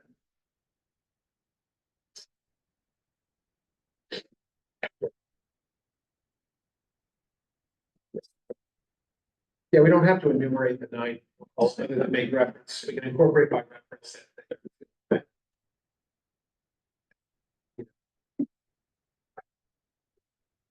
So I just don't need to clear. Okay. I'll go ahead and close deliberations then, and I'll invite a vote, invite a motion. And why don't we start with the motion first on the special permit for nonconformities. We'll do a motion, a second, and a vote, and then we'll do the special permit motion, second, and vote. So on the special permit for nonconformities. I'd like to make a motion to approve the application for special permit for nonconformities at 286 Merrimack Street with the special conditions listed in the staff report, which have to do with the EPS comments. Thank you. Okay, the motion's made with those conditions by Mr. Swanton, seconded by Mr. Ginta, and the calling the roll, Mr. Swanton. Yes. Mr. Lyle. Yes. Mr. Bennett. Yeah. And Mr. Ginta. Yes. Rob Champetti, I vote yes, that's 5 in the affirmative. The ayes have it, motion carries. Do we have a motion and a second on the special permit? I'll make a motion to approve the application for the DCOD special permit for 286 Merrimack. Good, thank you. Motion's made by Mr. Swanton, seconded by Mr. Ginta. Calling the roll, Mr. Swanton. Yes. Mr. Delisle. Yeah. Mr. Bennett. Yes. Mr. Ginta. Yeah. And I vote yes, that's 5 in the affirmative. The ayes have it, motion carries on the special permit. Thank you very much. Thank you very For much. your presentation. Good luck. Okay, moving on to Newburyport Music Company. This is the application of 165 High Street. The applicant seeks a variance to modify an existing variance condition to allow for a professional office generally, and to include in that modification, voice and piano instruction. Good evening. Good evening, Chairman and board members. My name is Gina McCown, and I'm here seeking variance modification. Currently, it's listed as a professional office. It was listed for dentist building, and we are looking to turn it into an educational music studio to teach lessons. And I really believe it's a beneficial cultural addition to the neighborhood. Will service many of Newburyport residents, and we're looking to service all ages, so the education will be offered to youth all the way to our senior citizens. And we've heard already positive feedback about this. Very good. And this is, just to be clear, that this is a modification to an existing variance that's board granted. And the only modification you're making is to simply alter the professional services that are being delivered on premises. So you won't be doing any dentistry. I'm not a dentist. I can sing you a song about that. All right, great. Thank you very much. It seems straightforward enough. We'll go through our rounds on this end. So if we have any questions, we'll certainly post them. Okay. We have any public comment? Anyone in the room who wishes to speak in connection with the musical dentistry that will be going on? Anyone? Any hands? Seeing none? Okay. Going online, do we have anyone? Andy, can you see if there's anyone online? I just lost my page. No hands online. So seeing no one online, no one on the room for public comment, we'll close public comment and go to questions from the board. Does any member of the ZBA have any questions? No? Ms. Scow, any questions from you? No? I don't know. Okay, close questions and go into deliberations. Again, this is simply a modification to an existing variance. So with respect to, let me ask, why would this not have been a come up as part of the business meeting of a modern modification versus no vote variance? We know? I guess it is. Okay, that's what I mean. I was just curious. Okay, so for our purposes, I don't suspect I'm in error in this, but I don't believe we need to find a hardship, because that was established in the original variance to which this modification applies. And so I think our analysis is limited strictly to whether, all of the criteria continues to be met in spite of the proposed change of professional use. So with that, any deliberations or further deliberations on those findings? Shigeta? You look like a man about to say something. I'm in support of the support. Yeah, I just think it's interesting, with respect to the variance, the special conditions noted in the variance. Narrowly tailored, they were by the ZBA 23 years ago. So I think that's what we kind of have to work around at this point.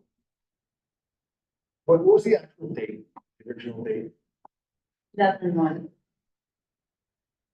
Wow, that predates me. Yeah. By a year. That's what I hear. All right, so yes, true. But so I would agree that the switching from dentistry to music lessons would fall within the professional services definition 416. It's just interesting with respect to those special conditions. Yeah. Because they are geared 100% towards dentistry. You mean the original With respect to. Yeah, disagree with that. I think that sort of in the spirit of the strictest form or the strictest species of relief this board can grant is a variance, whether it be dimensional or use. But any variance, is such a high bar that I think the board that heard this very likely just tried to tether strictly conditions to that moment, to that application, to those details. So to untie any of those laces requires the current board to say, yes, that's still okay. As we view, the staff past. So none of us were there. So yes, we're just faced with, do we feel as though this use is within the spirit of that kind of professional use sufficient that it doesn't disturb or disrupt the ballots that board found back in 2001 to grant the variance. If so, we have. Could I make a Certainly. comment, Rob, sorry, Yeah. you're cutting in and out, so I couldn't tell if you were finished. I'm sorry. I'm I just- just having a conversation, like it's just a group, so. Move this along. Yeah, Go ahead. in that same spirit, I noticed that it was the variance took it from retail and residence to professional service. And I guess thinking about that, I would think retail would be a much broader use than professional services in some respects. So perhaps it was because of the application of if it was a dentist that was making the application, that it was so narrow. I'm just speculating, but to me, going from retail to any professional services seems like that wouldn't be detrimental if going from retail to dentistry wasn't detrimental in any way or met the criteria. Yeah, that's a great point. I agree with that as well. Thank you, Lynn. Any further deliberations? I just have a question, which is in the staff report, it says that, to go to, not the violence, but to general and professional offices, which is really what we're talking about here. Get rid of the existing condition that it has to be a dentist's office, which is out of date and generally unenforceable. I don't know what it means to be out of date and generally unenforceable. What does that mean? Do you want to take this on? The specific condition is which one? It was, I'm looking at the decision. Is there a specific number that you're? Yeah, just look at the staff report. I think what Mr. Swan, if I might, what Mr. Swanton's making reference to is the fact that the original variance was so specific that it may have gone beyond the discretion of the board under the zoning as it existed in 2001. Oh, I see. And so it was overly tethered to that specific use, so much so that were it to be violated, it would be hard to understand how it could be enforced. Sure, I think, again, without looking at now going back to the super, without going back to each one and explicitly reviewing and debating that. We basically were on that side. Yeah. And the sum result is that I think we're basically about today, which is even more detrimental, maybe more of an issue than the original variance, I would say. But, it's reasonable transition here, but once it's point out these other conditions, that they would apply. We're going to the weeds and read this. Yeah. I think Miss, not to interrupt that, but I agree with that. I think Ms. Scow's point's well taken. Professional service is professional service. I think the board went a step beyond and said professional service, provided the professional service is dentistry. And it's that dentistry piece that really doesn't have, there is no proviso in the zoning for us to specify specific professional service. Yeah, I think. Yeah, for example, one thing that I guess there, applicants do not have more than 2 part-time hygienists. Very specific. This board is that too specific. Only spearmint flavored toothpaste. No other. I don't think it'd be the best use of the zoning administrator's time to worry about that. Okay, but thank you. I appreciate that too. Mr. Swan, anything further? No, I too can support this change. All right, anyone else? All right, I agree. If there's nothing further, we'll close deliberations and I'll invite a motion in a second. I'd like to make a motion to modify the existing variance to allow for professional offices generally by removing the special conditions listed in the decision. Very good. We have a second. Second. Mr. Delisle, motion's made by Mr. Swanton, seconded by Mr. Delisle. Okay, I thought this was the one you were recused on. It's not. Calling the roll, Mr. Swanton. Yes. Mr. Delisle. Yes. Mr. Beck. Yeah. Mr. Ginta. Yeah. And I vote yes. That's 5 in the affirmative. The ayes have it. Motion carries. Good luck to you. And I believe Mr. Ginta will be your first patient client performer. Okay, thank you, folks, for indulging us through that. Moving on to the next application. This is an application at 14 Dexter Lane. This is a special permit to allow a 2-family use, 102. This is being brought by attorney Douglas Duchesne. And in this application, Mr. Delisle will be recusing himself. So our 5 voting members will be Mr. Swanton, Mr. Bennett, Mr. Ginta, Ms. Scow, and myself. So with that, did we lose Attorney DeShane?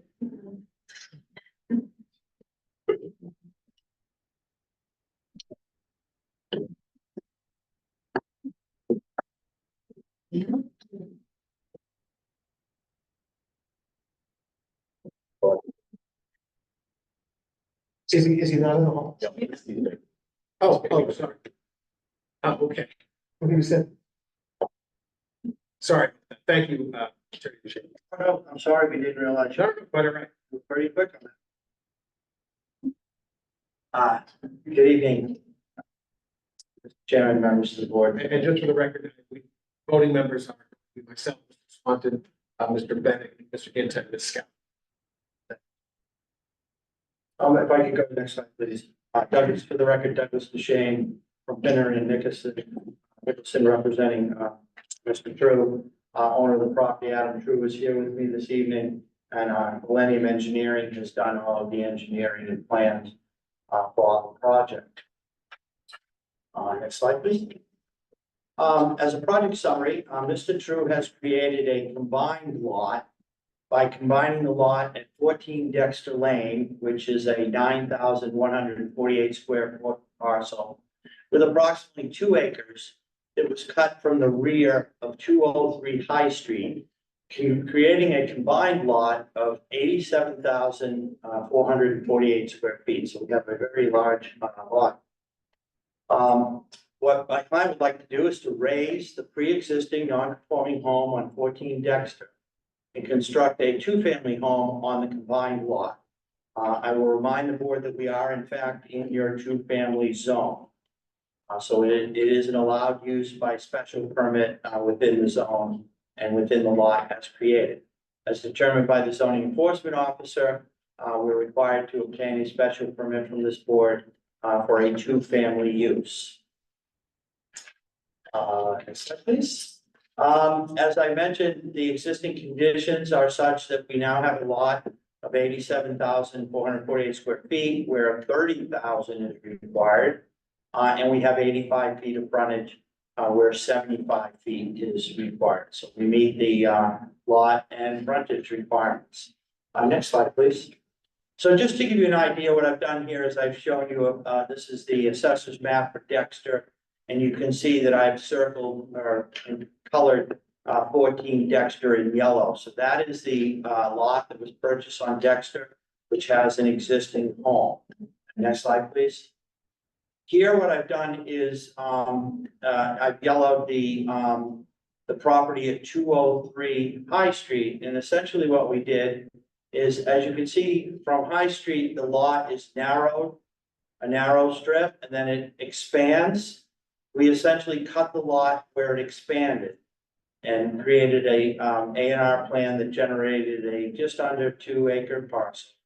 And then we've combined that piece with the Dexter piece to create the buildable of the proposed lot. And the next plan, please, will actually show you the combined lot. You can see the narrower section on Dexter where the home existed, and then behind it, the 2 acres that we merged from the High Street lot. The lot did have a much larger wetland than we anticipated. You'll note that this property abuts the play fields back there at the end of Dexter, and it turns out there's a substantial little wetland tucked in back there. However, we have been before the Conservation Commission, and we have received an order of conditions for the construction of this project if we're successful in obtaining the necessary special permit. So as you can see on the plan, laser light died on the last hearing. We're proposing an entrance off of Dexter that will follow all the way through into the heart of the property in the back. And we're proposing to tuck the 2-family structure right there where Randy is proposing. As you can see, we're proposing a very aggressive planting plan around the project so that, our butters on Johnson Street are protected, and the butter on High Street is protected. And then, of course, the butters on Dexter are protected. We have also worked with our neighbor to the right of Dexter, of the Dexter parcel. And as you can see from the plan, we are proposing some plantings along that boundary line. And in fact, we were just talking with the neighbors to, discussing how they would like that done in the trees, but we have shown them here. I also understand we are required to plant one street tree. And again, we will follow whatever requirement the DPW has in providing that tree. I will tell you that it is my client's intention to make this entranceway off Dexter very attractive. I mean, it's gonna be very well landscaped and vegetated, and so it will be a very nice entrance. And again, I feel that we've sort of tucked the house or the duplex back in, or the two-family back into the heart of the property. Also, and I'm not sure it's shown here, but as part of our approval from the Conservation Commission, we have a very aggressive replanting plan within the wetland, planting some 20+ trees, walnuts and other wetland species in there. So there will be additional buffering provided to our neighbors in revegetating that wetland. So what we've tried to provide here is a well-vegetated project on all four sides so as to minimize any impacts to neighbors, but also to create a very private living situation for our new residents. If we could go to the next slide, please.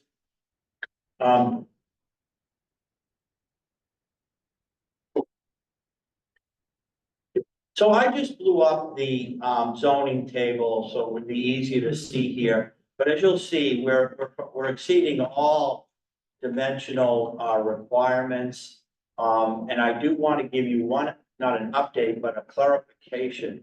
For the purposes of the zoning matrix on the plan, you can see that we put a proposed height of 35 feet. So we just proposed we would meet the regulation. But as you will see on the plans themselves, we provided detailed heights of the buildings. And in fact, the mean height of our largest of the two, there's two units, they're connected, but they basically have two different roofs. The highest is 29 feet, 6.5 inches. Well under the 35 feet. So, and again, just for clarity's sake, those numbers are on the plans themselves. The zoning chart, we just, the engineer just put, it'll be 35 feet over. So next slide, please, is a rendering of the duplexes. You can see the driveway coming in from the right side, be coming in from Dexter. Technically speaking, where the perspective of where this shot was taken from, if it were a picture, you'd be standing in the wetland. So looking over to the building, but this is the rendering of the proposed, there's two units here. As you can see, the unit to the right has a driveway tucked in there, a garage rather, and then the unit on the left, you actually drive around and the driveway is to the left side. So, and of course, the back of this structure faces High Street. The next slide are actually the architectural drawings of the building. And again, you can see two units, garage in between. And then the garage for the left-hand unit is around the side, which you can see in the bottom right plan.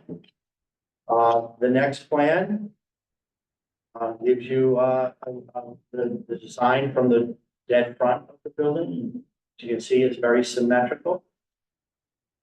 Garage in the middle and the two greenhouse porches on either end, and then the garage for the left-hand unit is tucked around in the back. Yes, we have one more, architectural drawing, rear of the structure on the left side. Next plan is the floor plan, the details, but, Mr. True is here, you know, when I get done, if you do have any questions on the architectural plans or the floor plans, but we wanted to present them. As you can see, the garage in the middle, the garage on the left, and then the two units on the side. The next plan is the second story. And the next plan is the attic. Yeah. This is the plan that gives you the details on the heights of, and the elevations of all of the structures within here. I apologize, it's so small. You'll see that our mean height of the tallest building is at the 29 feet, 6 inches, 6.5 inches. That's our tallest mean height of the structures. The next slide, if you would please, I want to give you a little understanding of why we believe this special permit is justified. As I mentioned earlier, it is a permit to allow for a two-family use. We are in your two-family zone, so it is an allowed use by special permit. The proposed new home eliminates whatever pre-existing nonconformities were associated with the original Dexter Lane home. We are not creating any nonconformities whatsoever here. The new home will be more functional and sustainable, and quite frankly, will add an additional unit to Newburyport's housing stock, which we all know is always a the new house. I have to take a minute and be honest and say that when I first was introduced to this project and met with Adam, we discussed the opportunity of potentially putting a small 40B project in this site, and hopefully providing 10 or 12 small units on the site. However, quite honestly, that plan was not well received by the neighbors. And I'm not sure the town agreed it was the best place for affordable housing, so we went back to the drawing board and decided to do a project that would conform to the neighborhood, be more palatable to the neighbors, and hopefully to the city. But we are adding one additional unit to our housing stock, which is always a good thing. We will not be substantially more detrimental to the neighborhood than the existing non-conforming structure, because the new home meets all dimensional regulations, setbacks, lot coverage, open space, height, which is always beneficial to the neighborhood that the project is built in full conformance. And as I said, we are not pushing the envelope on the height. We are well below the 30 feet. In terms of the new home, its size, scale, and massing is generally in keeping with the overall neighborhood of High and Dexter and Johnson and beyond. It is just a fact that we have large homes in this.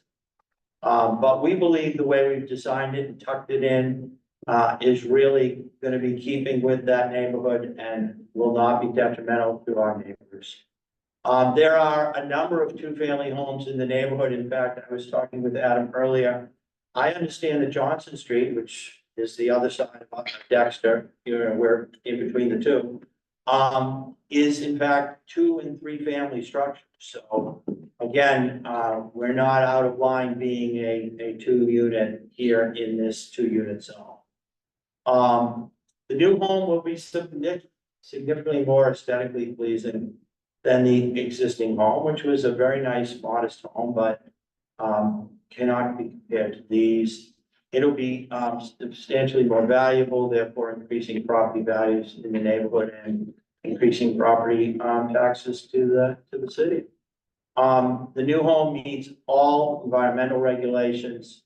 And as I said earlier, we have received an order of conditions from the Conservation Commission, which requires significant planting and regeneration of vegetation. So overall, when we get done with this site, it will be one very well vegetated and buffered site from all sides.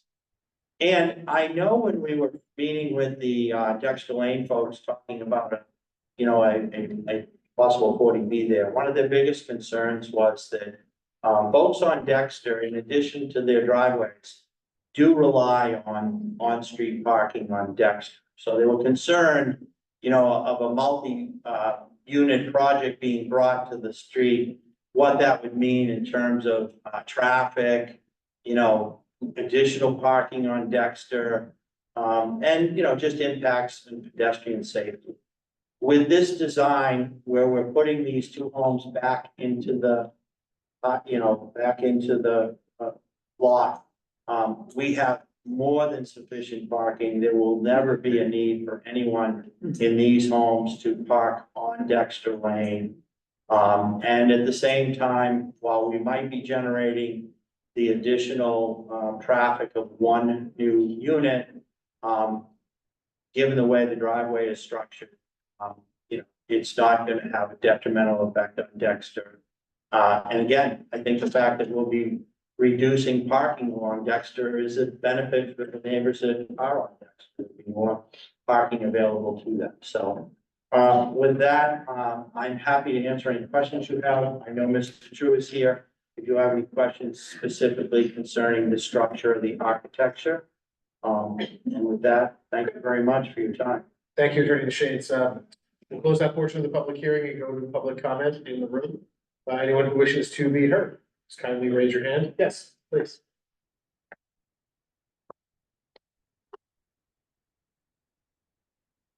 My name is Gail Frey. I live at 205 High Street. The two buildings that discussing are tucked in to the very bottom of my it's been they're beautiful, beautiful platform. It's all being cut down.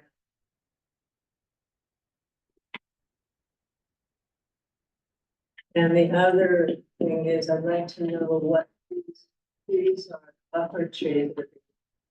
Are they just 6 foot arborvitae? Are they trees that are going to trees that are going to reach any height?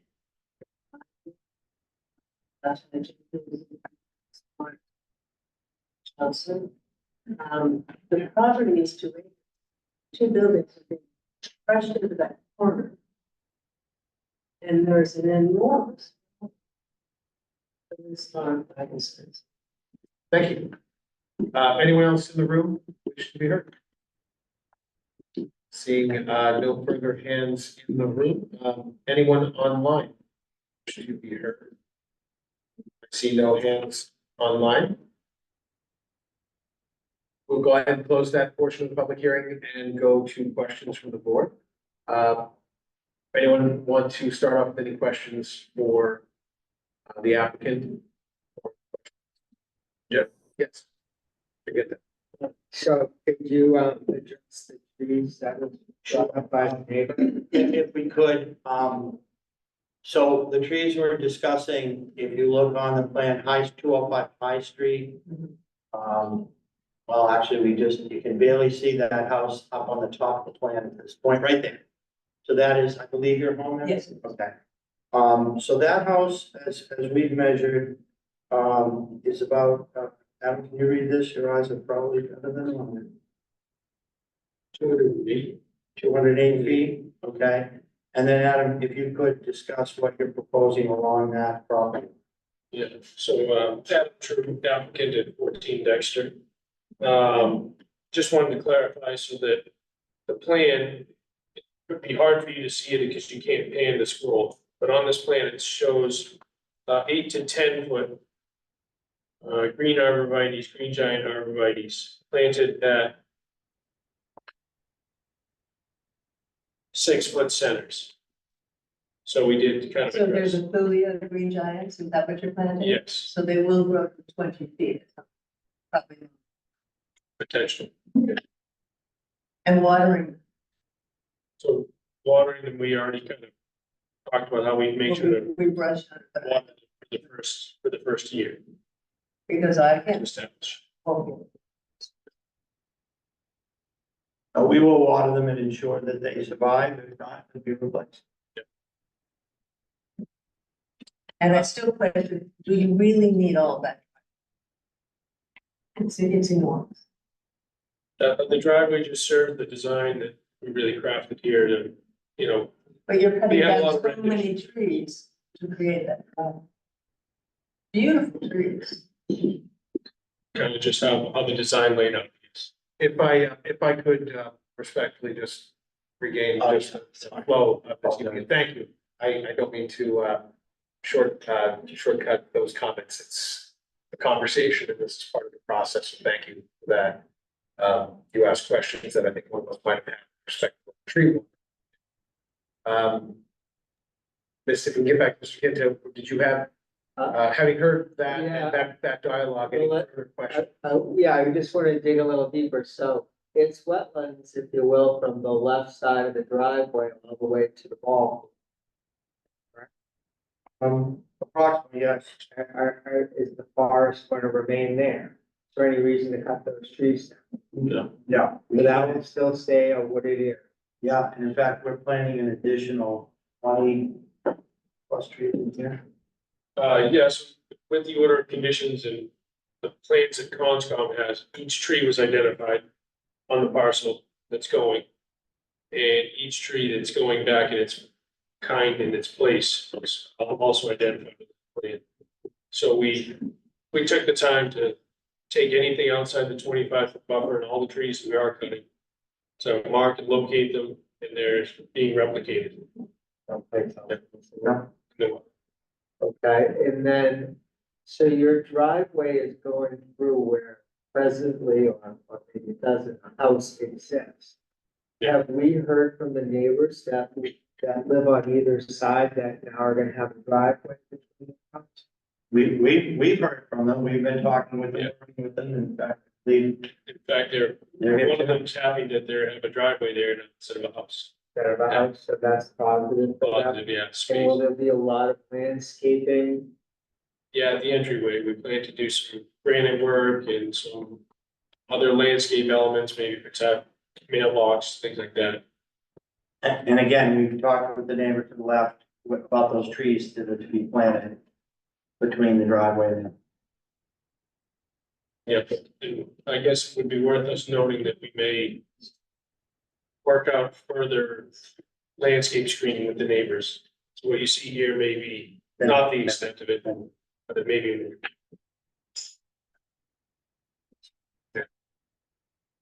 Thank you, Mr. Chair.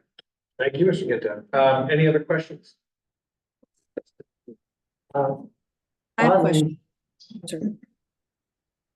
Yep, thank you, Lynn. We're gonna, Mr. Bennett, I'll let Mr. Bennett go with his question and then we'll go right to you. That's okay. Just a couple of questions. How, what's the little space in each of them?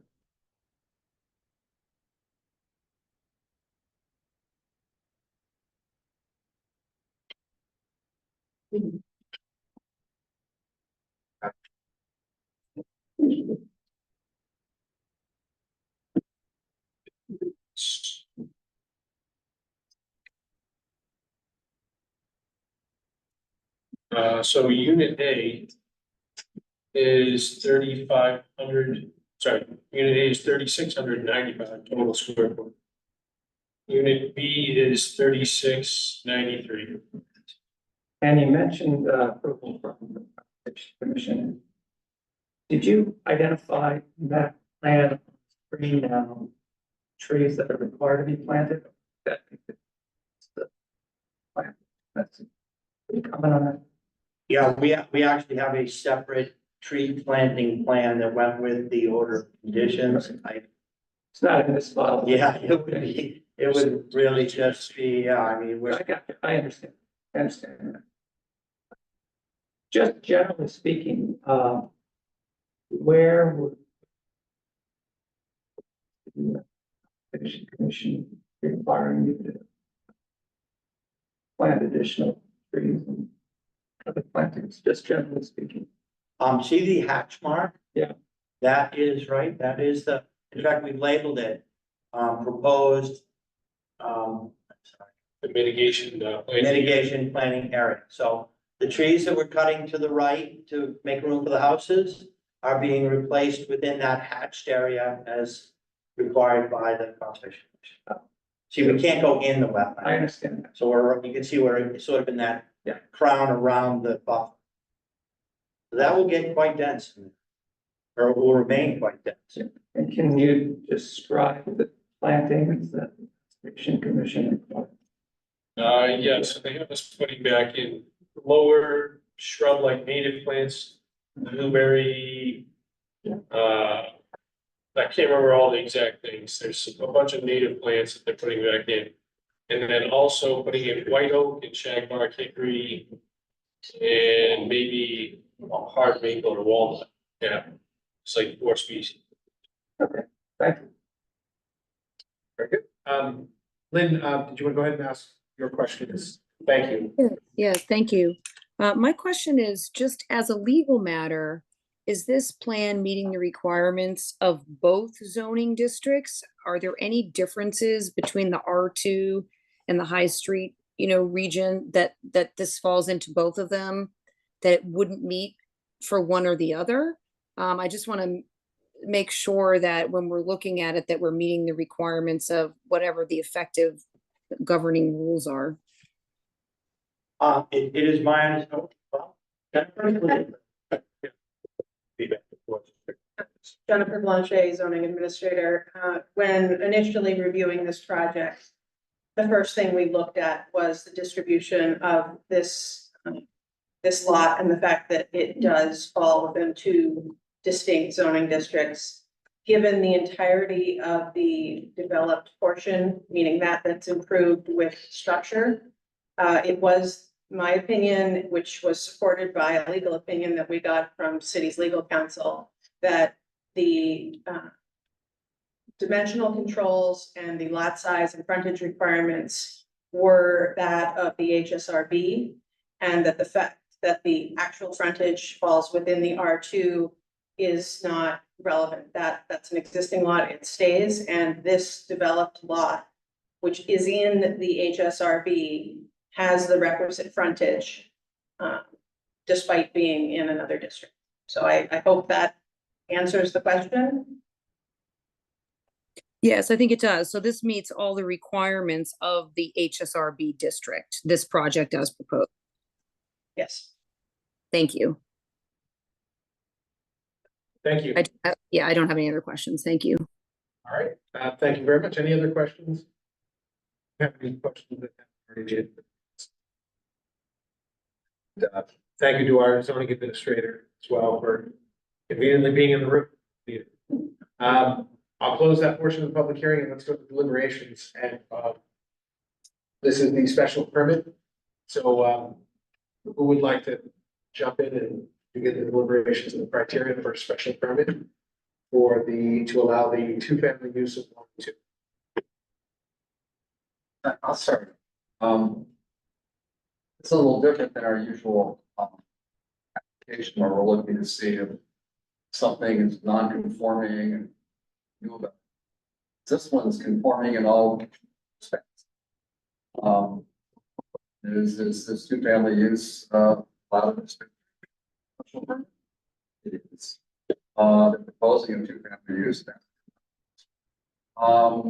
And beyond that, it's more than twice as big as it needs to be. And they've a lot of trees and much more than we hardly ever see. So being sensitive to the neighbors and using some of the very large lot to even though they're big buildings, usually I'd be reacting to that. This side of the lot, and with some other large buildings in the neighborhood. I do think it's in harmony with the neighborhood. So I can support this application. Any further deliberations? Mr. Swan, if the all the key elements from my perspective.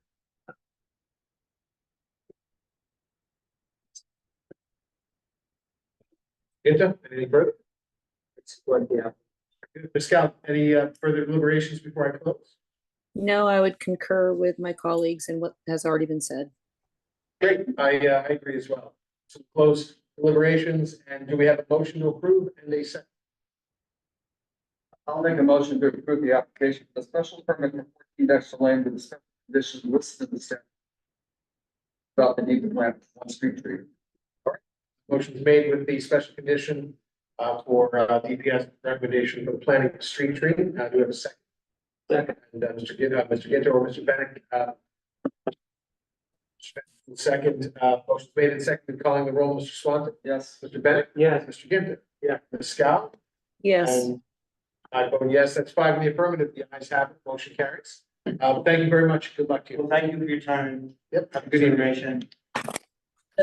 Just wait for Mr. Lau to come back into the room before we get things going on our last application. The last application we have this evening is KRA Nominee Trust. This is an application for 3 Center Street. This is a variance to allow a first floor short-term rental unit within the B2 zoning district, and to allow the applicant to apply for a special permit for an investor short-term rental unit of an existing short-term rental after the final deadline indicated in the ordinance. Good evening. May we hear Good from evening. you? Tiffany Bartholomew, Independent Street. Keith Aplow, 36 Water Street. Very good. Good evening. Yield the microphone to Tiffany, who's doing the presentation. We're gonna try to be brief and quick. Everybody knows what we're here for. Yes. There's some confusion over the application deadline. And then where it's located and the intention of the ordinance being pursued. Understood. So 3 Center Street, as you know, if you go to the next slide. It's a single family home. It's been owned by the KRA Nominee Trust since June of 2019. It's been a short-term rental since 2015, managed and or owned by Keith Aplow or the trust that he oversees. If you go to the next one. So this is just that map, and then it also shows you the parking is not right at 3 Center, it's just slightly down the street, but it does have its own dedicated off-street parking deeded with the property. And then in addition to that, if we ever need, 36 Water Street has its parking that we can offer to guests as well. Next one, please. So this kind of gives you an overview of what the property has, you don't need me to read this to you word for word as we're getting long at night. No. Okay. I can say, and certainly you're welcome to go into as much depth as you wish, but we've prepared for the evening by briefing. Anything that you've submitted, we've read thoroughly and reviewed. All right. But Perfect. feel So- free to present it as you see fit. So as far as we know, there's never been any complaints. It's been well attended, and so we can just move on to the next one. So we're asking for 2 variances, as you know. One is from the date. There was a lot of back and forth. We started the process in March. There was a lot of confusion on our part and on the part of being responded to that I think kind of landed us past a deadline for what we were applying for, what we weren't applying for, who owns the property, who owns the property. So that's our first request. Next slide, please. And then our second one is that we don't believe the intention of the first floor requirement was intended to rule out single families from the short-term rental units. And included in that are things like there's an inn about 20 yards from 3 Center Street. There's a parking lot, there's restaurants, like we're not in an area taking away like the retail, first floor retail, which is what we think might have been the intention when they exclude that. And I believe my last slide is a simple thank you. The only other thing I can, is that there is only, to my knowledge, and to confirm discussions that we've had with the city, only one property that this would apply to, what we think was not an intentional edict that no first floor be used even in a private dwelling. There are no other Airbnbs grandfathered potentially into use that this would apply to. So as to like, well, are there other properties like that? The answer would be, well, no, there aren't. So this would be the only property singled out to not be grandfathered in that zone based on what we think is not the proper interpretation of what the city council passed. I don't think they intended in any way to prevent this particular building from being barred. Very good, thank you. Unless there's anything further, we will close presentation and go to the vast and deep room of attendees. I see no hands, although Jennifer, did you wish to say anything?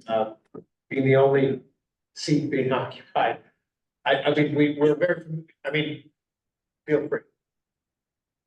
I don't wish to contradict, but I do wish to clarify for the board. Mr. Abloh is correct in that this is the only one of its kind that is grandfathered as an investor unit that is a single family home.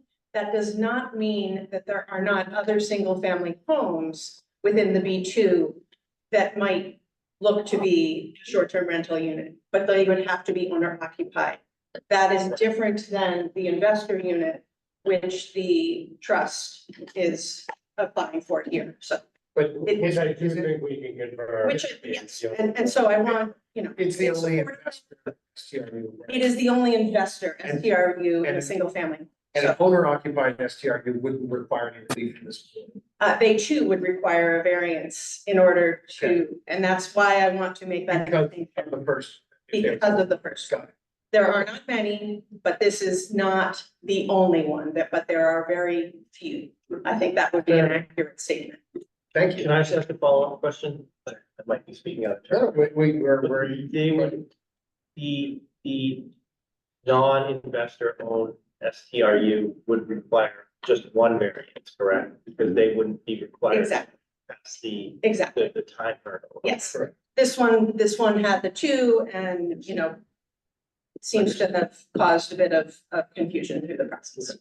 Very good.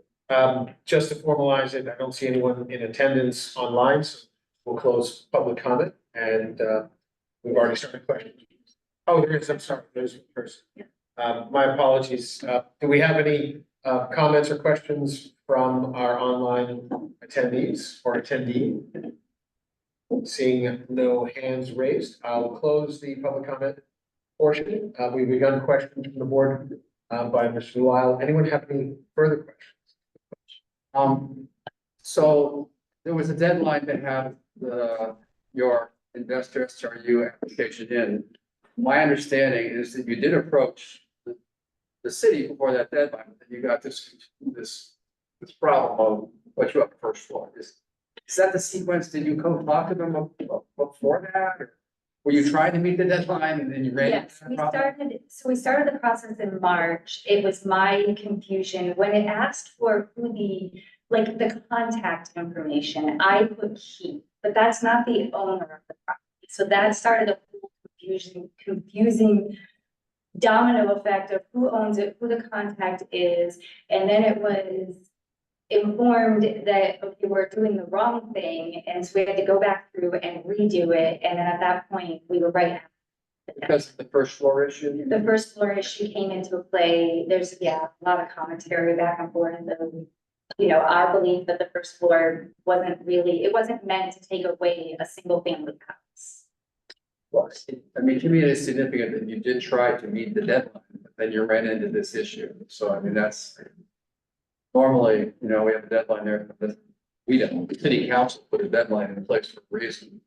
And, for us to get relief to that is complicated, but I appreciate the fact that you were trying to go talk to the planning office and get your thing done. You just ran into this problem. So to me, that's compelling from my perspective. And we have no playbook as a city or as a board for this process.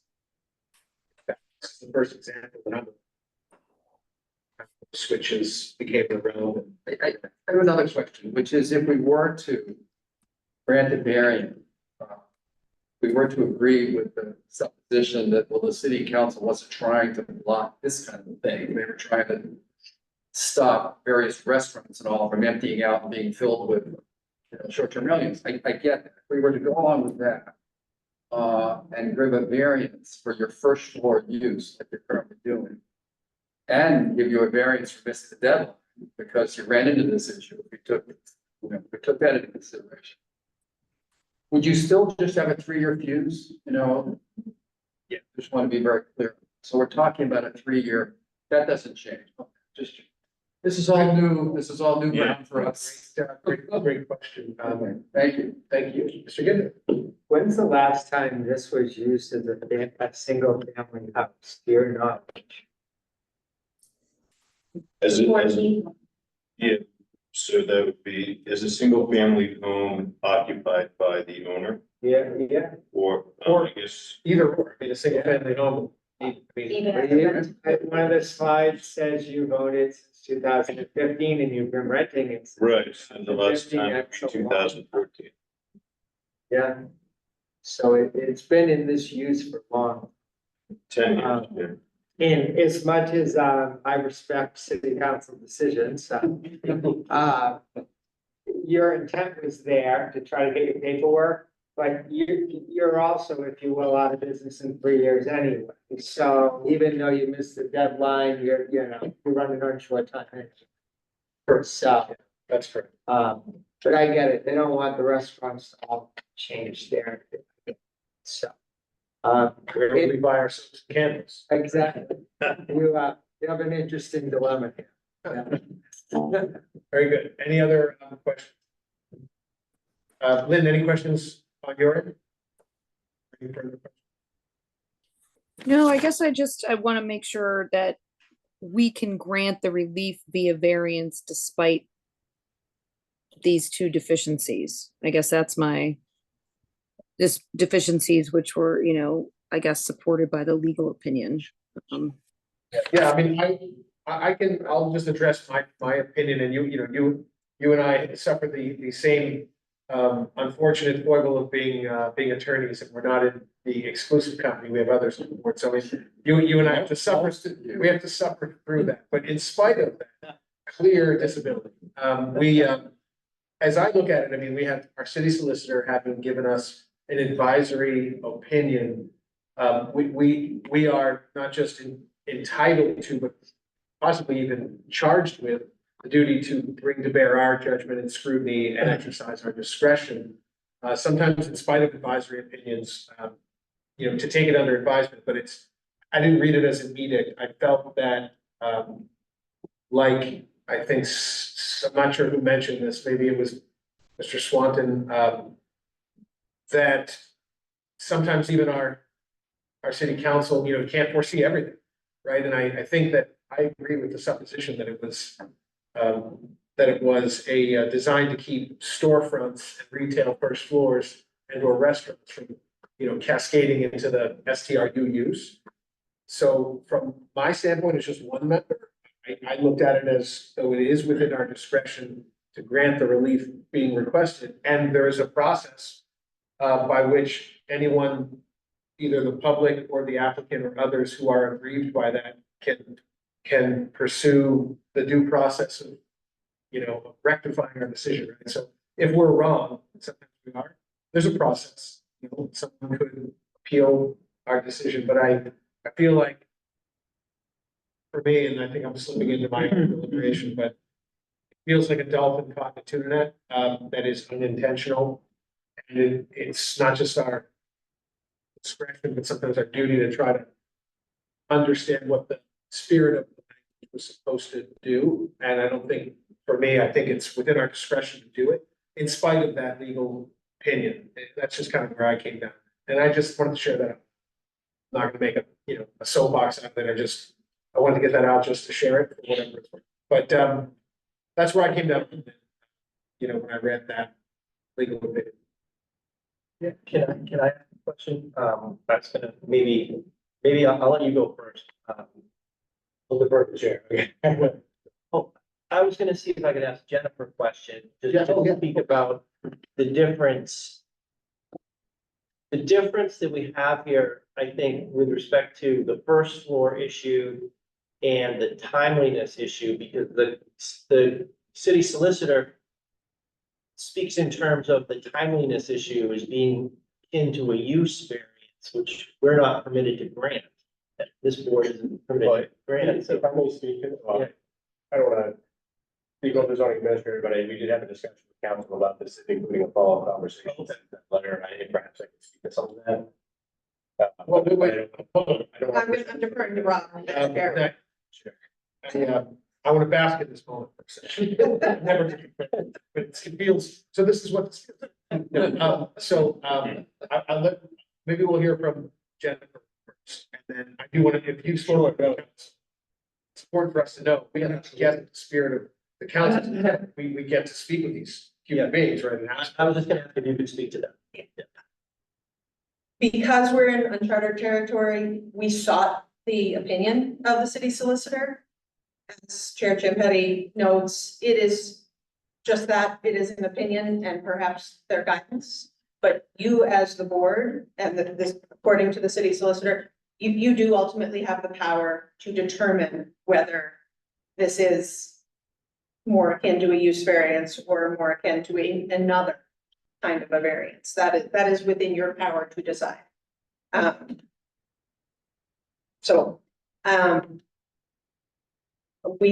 did send for the other, but, they have determined and said that they thought the other was more akin to a use variance. Follow-up conversation said maybe it could be viewed either way. In my sending it to you, I thought that the first floor was actually more akin to a dimensional variance, so I guess that's my way of saying there are lots of ways of interpreting it, and the task is yours. And so then, to Director Port. I would, with respect to the use variance. What did your follow-up conversation? Yeah, I think it, like Jennifer alluded to, I think it's a little bit more of a spectrum that we're seeing here to a degree. So there are things that are clearly a use, right? The definition of a use, for instance, there, look at the ordinance, it's actually the date, for instance, of the filing, for just by comparison, and look at the way the courts might ordinance, that's like it. Then the date itself is actually not embedded in the definition of use itself, right?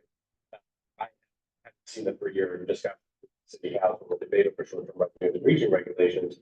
I can definitely see that it's a substantive element, component of the restriction or the, sort of amortizing the investor category, so to speak, this data filing, right? So I see it as something of that nature. However, I'm not, I can see an argument as we're on that end of the spectrum of it being key and something to the council decision about how to regulate investor unit versus other types. I can see an argument being made that it's not a use variant per se on that spectrum. Perhaps more importantly, to me, with Jennifer's earlier comment, that certainly in the spatial relationship of where that rendering could go, I think that is much more akin to a dimensional variance than a use variance per se. We did have that discussion with council. I feel, and again, the city's legal counsel, but looking at the land use earlier to see where, the case law, I feel pretty confident that if the courts were to look at that situation, they would definitely determine that to be more akin to a dimensional variance. So typically, as I look at these things over the years, I say, definitely things that are in the use category, definitely something you don't have the authority to grant. There are things that are dimensional in nature, and we see those quite a bit, those kind of things. And then there are things that might be in the other category. So the data filing isn't, I don't necessarily know. I think it's definitely something that we have that end of the spectrum where one might interpret it as a use thing. It is not so clear cut to use variance, I think, and certainly the first one component, I think, is much more akin to a dimensional variance than it is. Sure, yeah, I agree 100%. Yeah. I just, so I wasn't necessarily on the same page with that, so strict, if you will. But again, the whole spectrum. Right, certainly, I hear what Mr. Swanton is saying earlier with respect to starting the application, running into questions, and then getting delayed. That certainly, yeah, absolutely. I can do that. That is certainly significant. If I might just add, I think that it's also certainly well within the intended discretion of this board to resist the temptation to be so rigid in our thinking that we decouple ourselves from real world application of all of this. It is dimensionally a single family use, always has been residential on the first floor. It is really the construct of the STRU ordinance overlaid onto this zoning district that creates this dichotomy. It's interesting caught and switches circumstance. And the real world application here is that it only applies to a 3-year period. Anyway, it is insular only to arguably one, maybe one other, or 2 other instances, if any at all. So if we had another, and I'm just gonna pose this, I need to wait here this time, but I'm just gonna ask this question. So if we had another investor-owned STRU that came into Jennifer tomorrow and said, hey, I'm gonna start this application. No, everybody would agree that that's too far inside. Yeah, well, but they begun the conversation. So here's the.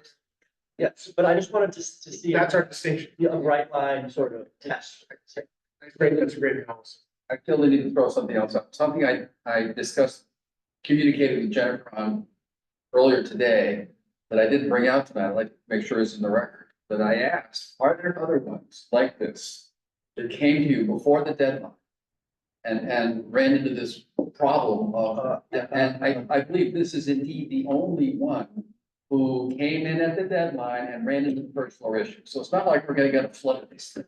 Yeah, not without a time machine. Right, well, that time, that to me is also very significant. So we're talking about one person. And if we approve this, it's not like we're setting a precedent for the next 6 months, because no one else came through the door by the deadline with this issue. Right, and no one else would have. Yeah. No one else started. Exactly. I just want to make sure that's in the record. That's right, we don't have to guess. No, We can establish that.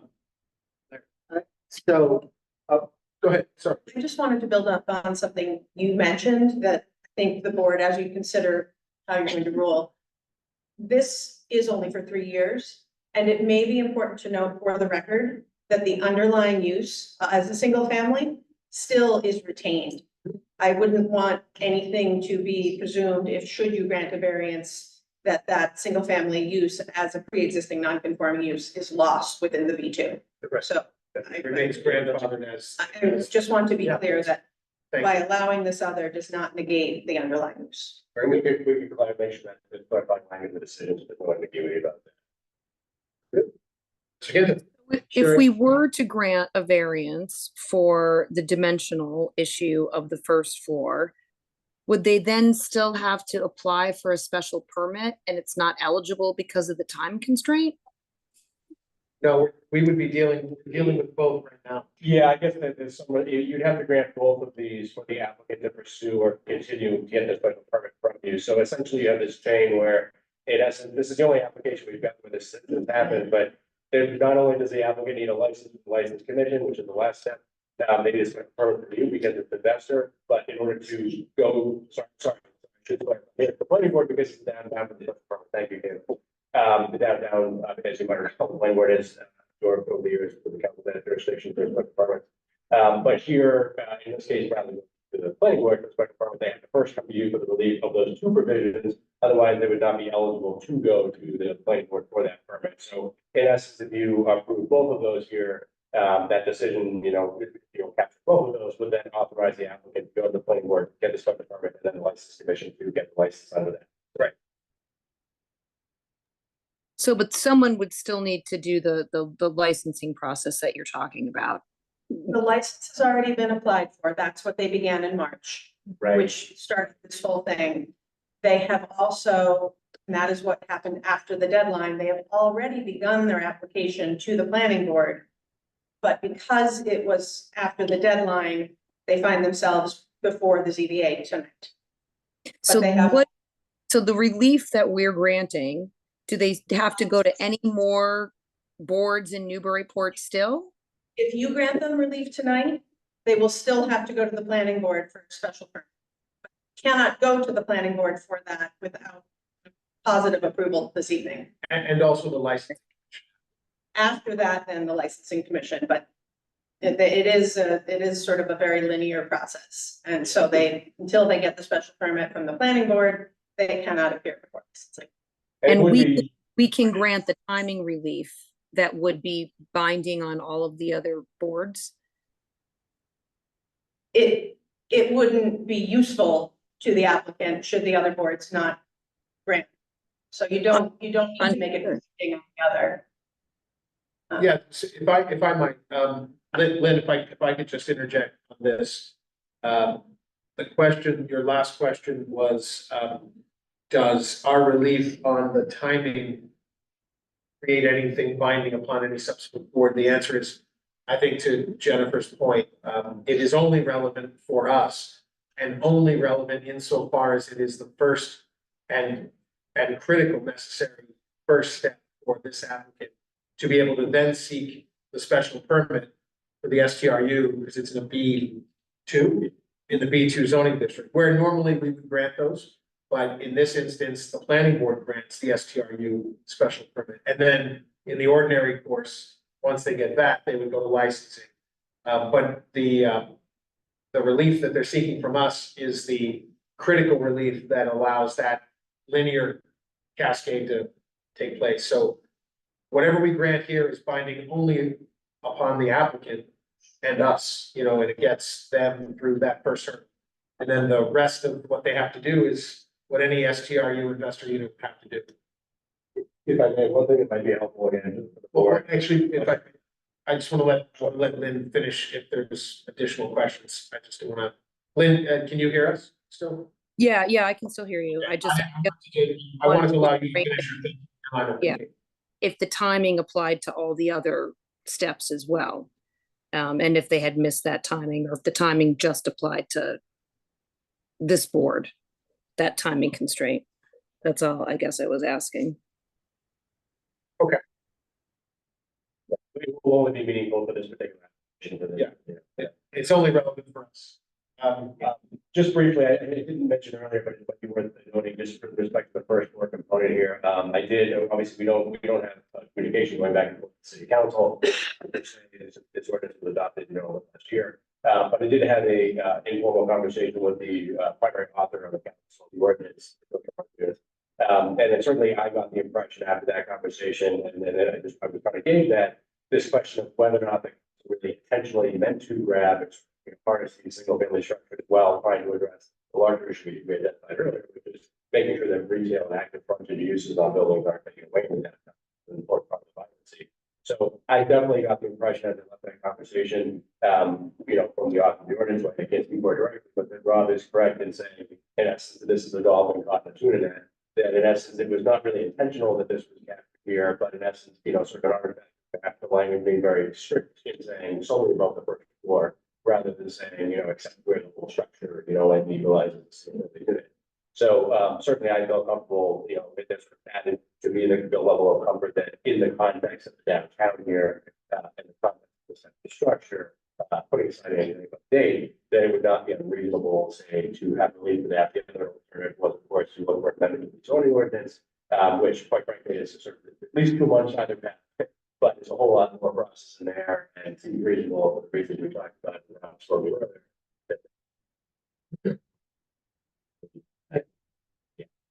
It's not practical because it would be the entire ordinance amendment by council to apply to one applicant, one individual. And I think much more appropriate to resolve that issue here. All right. Thank you, by the way. And Jennifer, thank you. Lynn, you had the floor. Was there anything further? I don't have any. Thank you. Very good. Anyone have anything further? All right. We'll close whatever portion that was. And we'll go into deliberations. I guess we've already kind of done that. Does anyone want to add to deliberations? I mean, I think Another positive, by the way, is that unlike other STRUs we reviewed, there's been the room's not full of abutters complaining. Right. I think that's significant. That's great. Any other deliberations? Yeah, I guess we have to hit on the variance criteria for. So we could just simply say that we feel it meets the criteria. Well, we can simply, we can make a finding in the affirmative that it meets the criteria. Yeah. Let the individual who wears a black robe Right. call upon us in error if we have so. I think in both cases, when it comes to the date and the use, we have to sort of look at the spirit of how this was written. I think we've heard from the director of planning that even the writer of the ordinance said that this was not what they were trying to eliminate. We know they were trying to get their paperwork in before the date. There was complications. We look at the spirit of both this ordinances, they were trying to do the right thing. And when you look at it, the whole single family thing comes down to it. They didn't want first floor businesses switching over. This has been business in the short-term rental for the last 9 years. If we don't grant them this, we're taking them out of business. Right. That they're already doing For almost a decade. for a decade. So the idea is that we have to look at this from the spirit of it. And then we have the ability to grant relief. Yeah. And I don't think anybody in black robes. I agree with that. Well said. Any further deliberation? No? Yeah, I think I agree with, it's the totality of the circumstances and the spirit of the ordinance. And we are charged with or empowered to read that. Not robotically respond, but read dynamically into all of it. So for that reason, I feel it's within our discretion, within our power as well. So, Lynn, anything further before we close this? No, thank you. I think I think Larry summed it up very nicely, as did you. Larry did. Thank you. Thank you both for your indulgence through all of that. I'll close that portion of the public hearing. Do we have a motion to approve and a second on, and again, this is a motion it's actually a bifurcated it's gonna need to be a bifurcated motion. Now, so it's just a motion on the variance to allow first floor short-term rental use within the B2 zoning district. Allowing the to apply for a special permit before the planning board or investor STR. That's it. Yeah. All right. On motion. I know. Who wants to make that? I don't have. Yeah, right, and just to be clear, that application. And to the first floor and allowance. And grant the date. and grant relief from the timing issue regarding completion of the application. To grant relief. Is this written here for somebody that could read this? Is this motion written? You guys know? Yeah, we're capturing this, and this will go basically into the written decision. We always wordsmith this to capture exactly what the board discussing it, the chair and of course. Yeah. So the motion's kind of a trifecta, right? So it has the motion to grant a variance to allow the first floor short-term rental unit within the B2 zoning district. So as to allow the applicant to apply for a special permit for an investment short-term rental unit before the planning board. And to grant relief from the applicant's failure to have completed the application within the time prescribed by the STRU ordinance. Ish. All right, who wants to make that? All right, so just someone who wants to sponsor that motion. Yeah. So moved. I'll sponsor. I'll second it. Very good. Motion is made. Thank you, Mr. Gittin, and seconded by Mr. Swanton. Calling the roll, Mr. Swanton. Yes. Mr. Delisle. Yes. Mr. Bennett. Yeah. Mr. Gittin. Yeah. Mr. Scout. Yes, if I'm voting on this. Sure. And I vote yes. That is 5 needed, but 6 in the affirmative. The ayes have it. Motion carries. Thank you. Thank you. For your patience and good luck. Can I just end with thank you to Andrew and Caitlin and most especially to Jennifer for leading us through this. I love it for her and I know that she took the brunt of our frustration, which is Yeah. amazing. That, yeah, I'll say it's very useful to have our zoning administrator in the room or something like this. Yes. As well. Thank you. Thank you, guys. Have a great evening here. Take care. Be well. Okay, so that concludes our business for our public hearings. Do we have a motion? Oh, I'm sorry, we've got a page 2. We have to, we'll close the public hearings and go into our business meeting. We have our minutes from the July 9th meeting. Do we have any amendments or changes? I have one little thing, which is on the big deal on High Street and State Street, the big project. I thought our approval was conditioned upon them removing some light. It's not specific to the Motion. They often to do it on their own. Like removing 7. Yeah, the minutes do mention that they said they were gonna remove 7. Yeah, but it's on the plan, so I thought. The decision was to capture the removal of one plan sheet. With that, is that you're referring to? There were. I can't remember. The plan sheet definitely still shows the lighting fixtures that are to be removed by the special condition if it's added by the board. But the special condition to be added by the board, was it not part of the motion? It's not written here, it's part of the motion. Well, perhaps we didn't clarify that in a minute, but it was captured as a condition, if you will. It was captured as part of the condition was the applicant representation, they removed the lighting. I guess I, as vice chair, I'd be signing that, so I can make sure. Correct. You can see, you're right, you can see that. I'll just look for it, so it's not critical that it's in the minutes. No, because you'll see the condition. All right, we can always just check. You know, it's right. Yeah. Monitor that. Yeah, Ken, if you watch it, specifically what lights they were taking out. Yeah. They walk through. No, I remember that. Then somebody else asked if the neighbors wanted the lights up. They'll go, oh, no. So we don't know why they're taking the lights up. The neighbors had light complaints, but they were complaining about those lights. Oh. I don't know. Yeah. I was very confused. I did hear from one neighbor, which they were happy about those lights going away. Okay, okay. We did at least satisfy one of the neighbors. Okay. All right, any other changes to the, I guess that's not a change. all right, Yeah. motion to I'll Monitor. I will move that we approve the minutes as written. seconded. All those in favor? Aye. Any opposed? None. The ayes have it. Motion carries. Minutes are approved. Thank you, Gretchen. That concludes our business for this evening. Do we have a motion to adjourn? So moved. Second. All those in favor? Aye. All right, the ayes have it. Motion carries. Meeting's adjourned. Thank you. Thanks, Lynn. Have a great night. Thank you. Thank you. Bye-bye. Look at that. Well done. We applied the new one. Like, I know. Whenever it's left. I know, it was working. You haven't enough. It's fine. I feel like